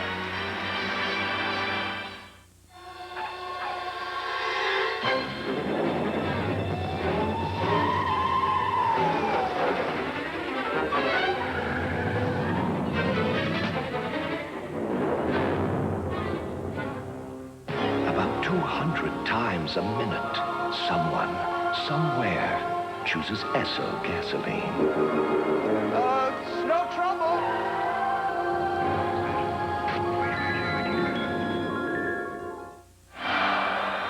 Now Lube has the ice pack in his neck. Paul Coffey's in the penalty box. Keep an eye on Lube. Actually, Lube gives the first hack, and Paul Coffey will give the retaliation. And boy, in a one-goal game, Don, you have to take whatever is dished out. You can't retaliate because normally it's a retaliation that is picked up by the official. The Oilers leading 3-2. They've outshot the Flames 30-21. The Flames here with a power play opportunity. They're led by McInnes. Over on the wing to Joel Otto. Otto working against Kevin Lowe. Leaves it there for Quinn. Quinn goes back to the net. Still hanging on to it. To the point to Suter. He attempted to get it over to McInnes. It slid out across the line. McInnes will try it again. McInnes drives it in. Quinn trying to pick it up off the boards. It goes into the corner. Quinn tried to center it. He's being checked there by Gretzky. Gets it back to the line to Suter. Over to McInnes. He winds up. His shot is deflected. It goes wide. Quinn off the end board. Battling there with Gretzky. Gretzky gets it out. He was looking for Curry as the two of them broke out. But McInnes got back first. Suter gets it ahead to Quinn. And it's offside. Now the Flames got everybody standing still at the blue line. If there's no skating room and they dump it in, they have absolutely no chance of picking up that puck. What you want to do is start the line rush and have everybody in motion. And goodness sakes, if you have to shoot it in, at least your forwards have a chance if they're skating. But absolutely no chance of doing the forechecking for standing still or beating anybody at the blue line if they're standing still. 1:01 remaining in the penalty to Paul Coffey. Grand Pure has performed as spectacularly as any goaltender in a playoff series. Now down there was 2 shots by Pettersson. Both of them had goal written all over it. And Grand Pure was spectacular in keeping the puck out of the net. But he's been doing it all year. The other night after the 4-1 loss in Edmonton, there were some fans suggesting that maybe Glenn Sather should make a goaltending change. Probably the first time they ever saw a hockey game. Messier taking the face off against Wilson, gets the draw to Anderson, and Anderson dumps it down into the Flame zone. Suter's going to get a penalty. Anderson was trying to get away from him, and that will neutralize the man advantage. Or is Anderson going to go off as well? Yes, it's going to be both Anderson and Suter going off. Now there's a trip and there was the elbow, so they'll both go to the penalty box. Good call by Koharski. It looked like Suter was doing a pretty good mugging job on Anderson as he was skating down the ice. Now let's see if we can pick it up right at the center ice. There's the takeout. Now who's holding who? Anderson trying to fight his way. It gives quite an elbow. And then there's a trip by Suter. And again, Glenn Sather can't be happy with the retaliation because the penalty had been called on Suter before Anderson threw the elbow at him. The Flames, number 20, Gary Suter, 2 minutes for tripping. 53 seconds left in the penalty to Paul Coffey. Howie Meeker at the start of our telecast tonight said that Mark Messier, Paul Coffey, and Glenn Anderson and Yari Curry would have to get going. They would have to get some points. Well, they have. Well, those are the guys that were doing it all year for the Oilers, especially from a production point of view. You know, you're still going to have your grinders and the guys that do the corner work and checking, but the pure scorers have to score. That's their job, and they have to do it. Lanny McDonald starting out slowly, drops it back now. Rink wide pass for Reinhardt across 2 lines. You know, it'd be great if everybody was a goal scorer, Don, and there wouldn't be a problem that way, but not everybody is blessed with the talent and the ability to put the puck in the net. And now Bob Johnson finds his team having to battle back here at home. The Oilers have quieted this crowd. Hogan Lube returns to the ice after catching that stick in the throat area. He's a key member of the power play for the Calgary Flames. He handles that puck so well. He and Dan Quinn work on those special teams a lot for the Flames. 37 seconds left in the penalty to Paul Coffey. 8:16 remaining in the third. Joel Otto brings it out on the right side. He drives it into the corner. Reinhardt tried to pick it up. Randy Gray got there first. Here comes Messier. He breaks out. He has Hunter with him. Gets it across to Hunter. Hunter kicks it to the goal mouth. Vernon steers it to the corner as Otto took Messier out of the play. Now back comes Mullen. Mullen drops it off to Reinhardt. Reinhardt back to Lube. Lube over to McInnes. The shot. It does not get through. Knocked down by Randy Gray. And finally, Messier spots an opening and grips it the length of the ice, and that's the end of the penalty to Paul Coffey. Well, McInnes didn't get good wood on it. When you're shooting from the point, you have to be able to get a power shot there. Here's a breakaway for McTavish going in. He was tied up by Lanny McDonald and did not get a shot as Vernon grabbed a loose puck. Hockey Night in Canada returns in a moment. Announcing an important step forward in auto service, the Canadian Tire Service Promise. At Canadian Tire, we promise to fix your car right. And it's not right until you're satisfied. The bill you get will never be more than the estimate you approve. We guarantee our work, we guarantee our parts. We promise to do only what's necessary. For auto service that sets new industry standards, the right choice is Canadian Tire. Nothing unexpected, nothing unexplained. We promise. The seconds ticking away. 7:30 remaining in the third. 3-2. The Oilers lead it. Go-ahead goal in this third period by Glenn Anderson. It was scoreless after 1. Calgary jumped into a 2-0 lead in the second, but the Oilers fought back to tie it, and they've moved in front for the first time in the hockey game here in the third. Trying to protect now a 1-goal advantage. as Risebrough brings it out. He drives it in. Tonelli trying to pick it up off the end boards. Has it knocked off his stick.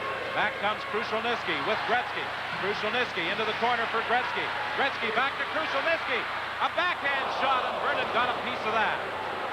To the other corner. Gretzky has it again. Gretzky tried to get it across to Curry. It was knocked down by McCowan. Head ahead to Tonelli. Whistled down on a two-line pass. Well, Krushelnyski really showed his strength there in front of the net. And Bob Johnson mentioned earlier in the series that when you're leading, the time seems to go by very slowly. When you're behind, you run out of time. Well, there's only 7 minutes left. Let's have another look at Krushelnyski. Just getting a piece of it, or Vernon just getting a piece of it, going behind him. But boy, he shows great strength. He is very difficult to move, either when he has the puck in the corner or in front. Face-off just inside the Calgary line. Lowe gets the draw and drives it into the Calgary zone. Johnson playing it around on the boards, but it's kept in as Berezan was bumped. McTavish is dumped in the corner. He took a swipe at Johnson, but there was no whistle. Play broken up by Napier. Napier doing a strong job of back-checking. Napier gets the puck now. Napier controlling, looking back to the point. Now goes cross ice. McTavish, a backhand shot. That went off the skate in front of the net. McTavish has played a strong game for the Oilers tonight. In the corner, Hunter trying to dig it out. He does, but it goes to the stick of Lou. Now to Berezan. Berezan crosses the line. Drop pass offside. 6:18 left to play in the third. Well, the Oilers just not giving the Calgary Flames any opportunity of getting on track. They're almost standing still every time they touch the puck. And, you know, we often wonder whether Edmonton can win a 2-1 hockey game or a 3-2 game. Well, that's when they find themselves in the right now. Very close checking. I'll tell you, that's contact, folks. We have seen that in all 6 games. Actually, this is probably the least amount of hitting that we've had in any game, but the first 5, it was there. There have been some hits to remember in this series. Kevin Lowe on Joel Otto. Lee Fogelin on Gary Suter. Curry across the line. Tikkanen streaking for the net. There's the shot, and it's kicked out by Vernon. Another drive by Paul Coffey goes off the glass. Back of the net for Tikkanen. Tikkanen trying to slide it out front. McCowan got it back to the blue line. Not out. Centered. Nobody there. Now it's Mullen into the center ice area. Lead pass for Poplinski. Fuhrer way out of the net to make the save. And he hangs on as Poplinski sprawls over top. And from a goaltender's point of view, when the opportunity presents itself, you have to make a decision very quickly. Do I go or do I stay? Obviously, Grant Fuhrer made the right one on this play. And when you have a big tractor trailer cruising down on you, good play by Grant Fuhrer. Kind of went into a crouch position so he wouldn't get hurt on the play. 5:39, the time left to play. Grant Fuhrer, who has started all but one of the playoff games the Oilers have been in this 1986 Stanley Cup chase. Loose puck picked up by Tonelli. Tonelli out front. They bang away. Where is it? Fuhrer's got it. Risebrow. McDonald jamming away as Kevin Lowe had broken his stick. Don, that's the closest that the Calgary Flames have come to scoring in this period. And there's quite a jam up in front. And you just keep hacking away. Hopefully you can get it by the crease. You notice that the Oilers weren't knocking anybody down until the very end. Everybody was trying to grab a hold of that puck with their stick. So Fuhrer again makes the save, and Bob Johnson, in commenting about Grant Fuhrer before Game 5, said it always seems he makes the save when the Edmonton Oilers need it most. He's been our stumbling block, he said. Long shot at your gloves and hangs on to it. 5:23 is all that remains, separating us from a 7th game.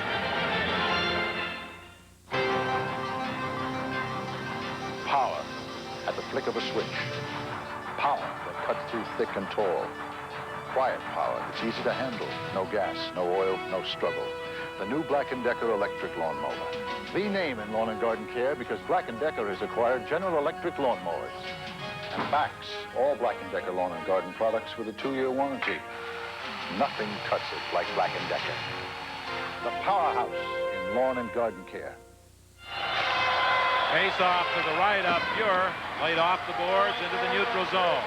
McInnes for Tonelli. Tonelli brings it in across the line to McDonald. McDonald looking for Rise round front of the net. Couldn't get the pass to him. Now goes behind the net. Out front. McDonald was tied up by Lowe. Couldn't get a shot. Suter from a bad angle. Whistled it through the crease. Another blast by McInnes, and that deflected up into the crowd. Well, McInnes would like to get one of his patented hard drives from the point low on the ice so one of his teammates can deflect it, but he really hasn't had time to unload it. Face it, the Oilers, they respect the shot. They know what a powerful weapon it can be, and they're not going to give him time to get that shot away. The Calgary Flames have enjoyed 2-goal leads on 2 occasions, Don. Game 2 in Edmonton.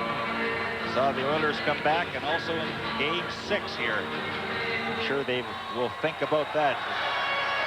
They do not win this series. Charlie Huddy circling at center ice away from Quinn. He shoots it in. Vernon stops it back to the net. Hunter gets there. Hunter out front. Napier couldn't get a shot away. And as the puck slides to the crease, Vernon covers up again. What a series he has had. He certainly has. Now's the time when you really coach. You want to get the right matchups out there. Make sure you don't get caught. Always have a trailer up high. Boy, there's so many things that a player has to remember, and you don't want to get yourself into a panic situation. And at all times, you want to have your best players out on the ice in key situations. Face-off to the right of Vernon. McTavish is out there with Hunter and Napier. Coffey and Huddy back in the blue line. Joel Otto in that face-off circle against McTavish. The 2 of them are going to be waved out. Now Napier will go in against Jim Poplinski. Back to the line. Coffey with a shot. It bounces off Mullen. Out into the neutral zone, and Charlie Huddy retreats. Over to Coffey. Coffey dumps it down the ice. Jim Poplinski back into his own zone, playing it off the boards. It's loose in the neutral zone. Mullen to Otto. Over to Suter. Suter is on his backhand and had difficulty controlling the puck. Now, Coffey dumping it up along the boards for Napier. He can't get out. Otto in the corner is bumped by Huddy. McTavish has it. McTavish throws it away. Sheehy with a shot. Knocked down in front of the net. Huddy covers up. It was flipped towards the goal. Joe Mullen tried to get a stick on it, but Huddy covered up. A dangerous pass there by the Oilers. Well, that's the last thing you want to do is fire that pass through the middle, but Charlie Huddy makes a tremendous defensive play. Watch the miscue. Keep an eye on Mullen because he'll get it. Watch what Huddy does to Mullen. Now that's getting the guy out of the play and not having an opportunity at that loose puck. You know, as a coach, Don, you keep telling your players you have to use contact, you have to knock the player down, but so often we see players stick checking and you wonder why you face off at center ice. Huddy showed you the right way of doing it. 4:06 remains. 3-2. The Oilers lead the Flames. Back to the line. McInnes winding up. Blocking that shot was Randy Gregg. Another shot is deflected wide. Takes some courage to drop in front of a shot when a fellow who can let it go like McInnes winds up. That's expected at playoff time, no doubt. And we've seen evidence of that by both teams. Gray back into his own zone for Krushelnyski. He's bumped by Lube in the center ice area. Jamie McCowan plays it off the boards into the Edmonton zone, fired right back down the ice.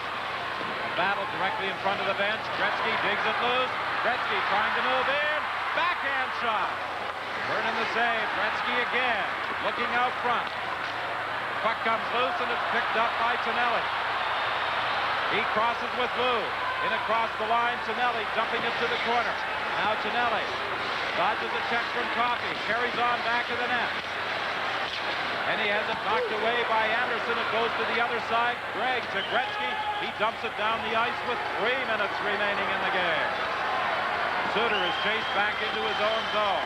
Bumped there by Messier. Tikkanen comes in. He has the puck. He takes a shot. Oh, it went right on the goal line. Oh, Tikkanen almost made it a 4-2 game. The Flames come back, led by Risebrough. Drop pass. McDonald a shot. Glove save by Grant Fuhr. Boy, oh boy, what more can you say, eh, Doc? I'm telling you, from end to end, that was an excellent execution by the Calgary Flames, using the drop pass from a center ice position. All Risebrough wanted to do is stop it. Let McDonald cut from his right wing position into center ice and snap that shot. But again, when Grant Fuhr is on his game and can see the puck, you know he's going to make the save. 2:39, the time left. A face-off to the left of Grant Fuhr. You see the fans are trying to encourage the Flames here to get that tying goal. Go Flames, go is their chance. Messier and Otto were in the face-off circle. Now they are chased out of there, and McTavish will square off against Poplinski.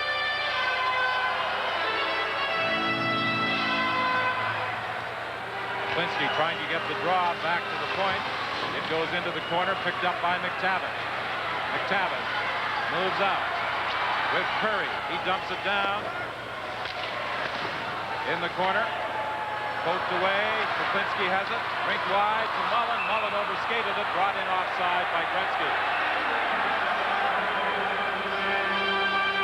The clock is ticked down to 2:22 left to play. We'll be watching very closely for number 1, the timeout that Bob Johnson will require, and then the removal of Vernon as the extra attacker. And Bob Johnson wants to have a face-off in the Edmonton zone. It doesn't matter if there's a minute and a half, minute and 45 seconds.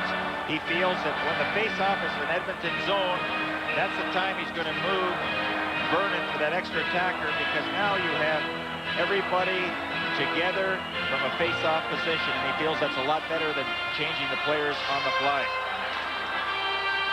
From the face-off, Suter to Reinhardt. Reinhardt had it go off his stick. Kevin Lowe is back, working against McDonald. He's forced to the other side. Tonelli there, bumped in against the boards by Gregg. Tonelli gets his stick on it again, lays it around for Risebrough. He tried to center, that went off the stick, back into the corner, and now it's Krushelnyski moving out with Gretzky. Gretzky into the center ice area, takes his time, is bumped against the boards as the pack is knocked down by the Flames. At the line, Reinhardt keeps it in for McDonald. He tried to center it. Risebrough was tied up. Back comes Paul Toppy. Anderson and Gretzky with him. In across the line as Anderson went behind his back. With the pass, Toppy and Gretzky went offside. Now, that was a 3-on-2 for the Edmonton Oilers. Pretty good opportunity to get in there on a scoring opportunity. And this is just about the time when Bob Johnson wants to call a timeout. Well, I'm quite sure that if the Flames get that puck down into the Oilers zone with 1:42 remaining, he will call that timeout and summons Mike Vernon from the net for the extra attacker. It worked once for the Flames in Game 2. They forced overtime, pulling the goaltender with Joe Mullen getting the tying goal. Unfortunately for Calgary, Edmonton won it in overtime. Here's Mark Messier. A shot, save, rebound, out front. They bang away at it, and Poplinski gets it. Now to Jamie McCowan. He shoots it out into the center ice area, too far for a Flame, and it's picked up by Charlie Huddy to Coffey. Stopped at the line and dumped back into the Edmonton zone with 1:11 remaining in the third period. Pass knocked down by Joel Otto. Otto trying to bring it in, broken up by Curry. Curry moving out and across the line against McKinnon. He simply dumps it to the corner as the Oilers make a change. We're into the final minute. Still no opportunity to get Vernon out of there. Gretzky steals the puck, tried to play it out front. Nobody there, and Joel Otto comes back. Otto working his way down to the line. Vernon heading for the bench. Here's Otto trying to cut for the net. Good play by Kevin Lowe, and the puck is dumped down the ice by the Oilers. It will not be an icing. Back after it is Suter with 35 seconds left. Suter flipping it up into the center ice area. Otto had to let it go or it would have been called icing. Fired back down the ice. Here's a chance for Krushelnyski. He's got an empty net. He scores!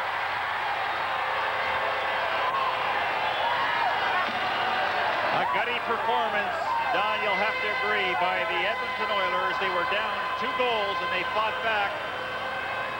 And Krushelnyski just ices it, puts the icing on the cake. Just a dump pass out of his own zone by Kevin Lowe. And in waltzes Krushelnyski, and there will be a Game 7.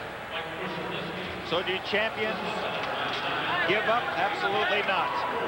They fight right down to the final whistle. And the Oilers talked about that today. We will come up with our best performance, and have they ever. So Krushelnyski gets his 4th of the playoffs from Lowe and Gretzky. At 1938, that means a 7th game in Edmonton at Northlands Coliseum on Wednesday night, and we'll have it for you on Hockey Night in Canada. Dumped deep into the Calgary zone, picked up off the boards by McTavish. A shot, he scores! With 11 seconds remaining, Craig McTavish rewarded for a lot of hard work tonight. Boys, he ever. And, you know, Glenn Sather talked about McTavish, how when he was Boston, he just used to fool around and not really put a lot of effort in the game. Since he's come here, he has worked at every part of the game. He picks up that loose puck and fires a shot. But right now, there's just such an emotional letdown from the Calgary Flames. The game, when they had the 2-goal lead, looked like they were going to waltz on to victory. And with the Edmonton Oilers coming back, they have just snatched that victory away from them. And Game 7 will take place at Northlands Coliseum, and that man, deservedly so, accepts the congratulations of his teammates. I think those 2 saves that Grant Fuhr made on the shorthanded attempt by Colin Patterson were definite turning points. The final score, Edmonton 5, Calgary 2. Our Stanley Cup playoff coverage continues in a moment. The Ford celebration of quality is on. Choose Canada's best-selling Ford Ranger or Bronco 2 and take advantage of the low finance rate available. Or join the celebration with a tough Ford F-Series full-size pickup. And save up to $2,185 when you purchase extra value packages available on selected 1986 models. The celebration of quality, now at participating Ford and Mercury dealers. Best built, best selling, built Ford tough.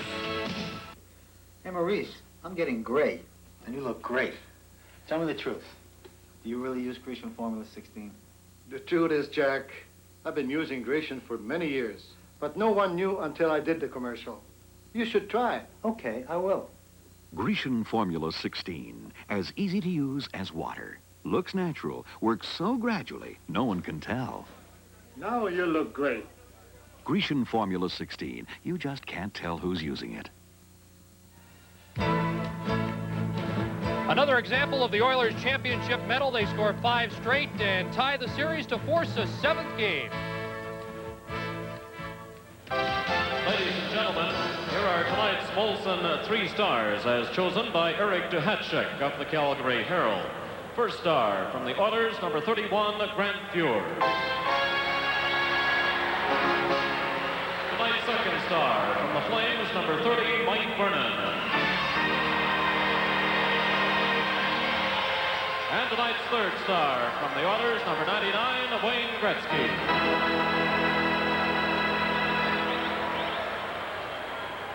Not much question about the 3 stars tonight, especially number 1. Howie Meeker mentioned to me he didn't think the Flames gave the Oilers a reprieve tonight. He thought that Grant Fuhr gave the Oilers a reprieve. Yes, I totally agree. I said at the top of the show that the Flames had the Oilers on the hook twice and let them off. Grant Fuhr got them off the hook tonight. Plus, some of their superstars really did come to play and do everything that has to be done in a hockey game. Skate, check, back check, finish the check, score goals, make plays. They all did it. And some of those superstars were the guys that heard criticism from Mr. Meeker after the last game. Well, I've watched them play for years. I know what they can do. I know what they can do under pressure. And tonight they played like champions. And they still have to win another game. And that's going to be some game up in Edmonton in a couple of nights from now. And if it just compares to any one that we've had so far, it's going to be super entertainment. Okay, thanks, Howie. Let's get the comments of Don and Gary. Chris, they often say that the true mark of a champion is the ability to overcome adversity, and the Edmonton Oilers have taken the first step along that road, Gary. Well, they certainly did, and we expected that, Don, and it has to be very disappointing for the Calgary Flames with an opportunity of winning it here right at home. So a day off to prepare again. Bob Johnson going into his notes, his bag of tricks, and I can't say enough about the effort, the enthusiasm, the drive that both teams have exhibited. What better than to have a 7th game? Oh, I don't know whether I can take a 7th game. It's been that exciting. Let's go back to Chris Cuthbert. And still, neither team has won 2 games in a row in this series. We're looking forward to Game 7 live on CBC. This is Hockey Night in Canada. Expo 86, Vancouver. Here's where we'll show the world the CN way of carrying things. Not just moving coal and grain, exports and imports, and the flood of information that today's society requires, but making a way for all of us in a hard, competing world. Carrying things into the future. CN at Expo 86.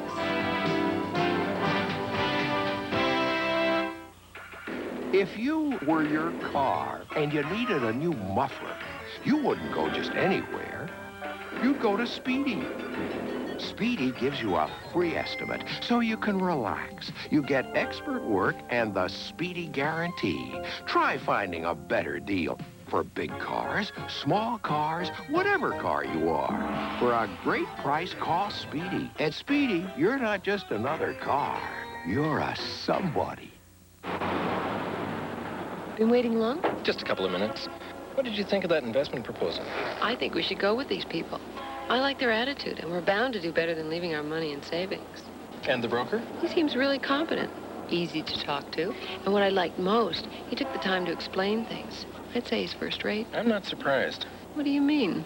You never would settle for second best. Richardson Greenshields, investment advisors to Canadian Enterprise and enterprising Canadians.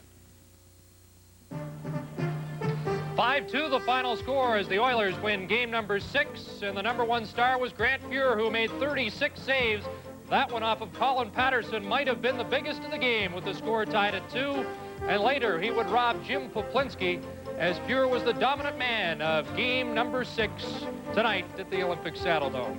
He is known as a playoff goaltender. Why are you so good in the playoffs? Is it the control of your nerves? Is it the adrenaline you get going, or any explanation for it? I think it's just more fun. I mean, you're playing for your lives, and so I think we just go out and have fun this way. The Oilers were playing for their lives tonight, particularly when the score was 2-0. Can you sum up the feelings that you had and the team might have had when you were down by 2?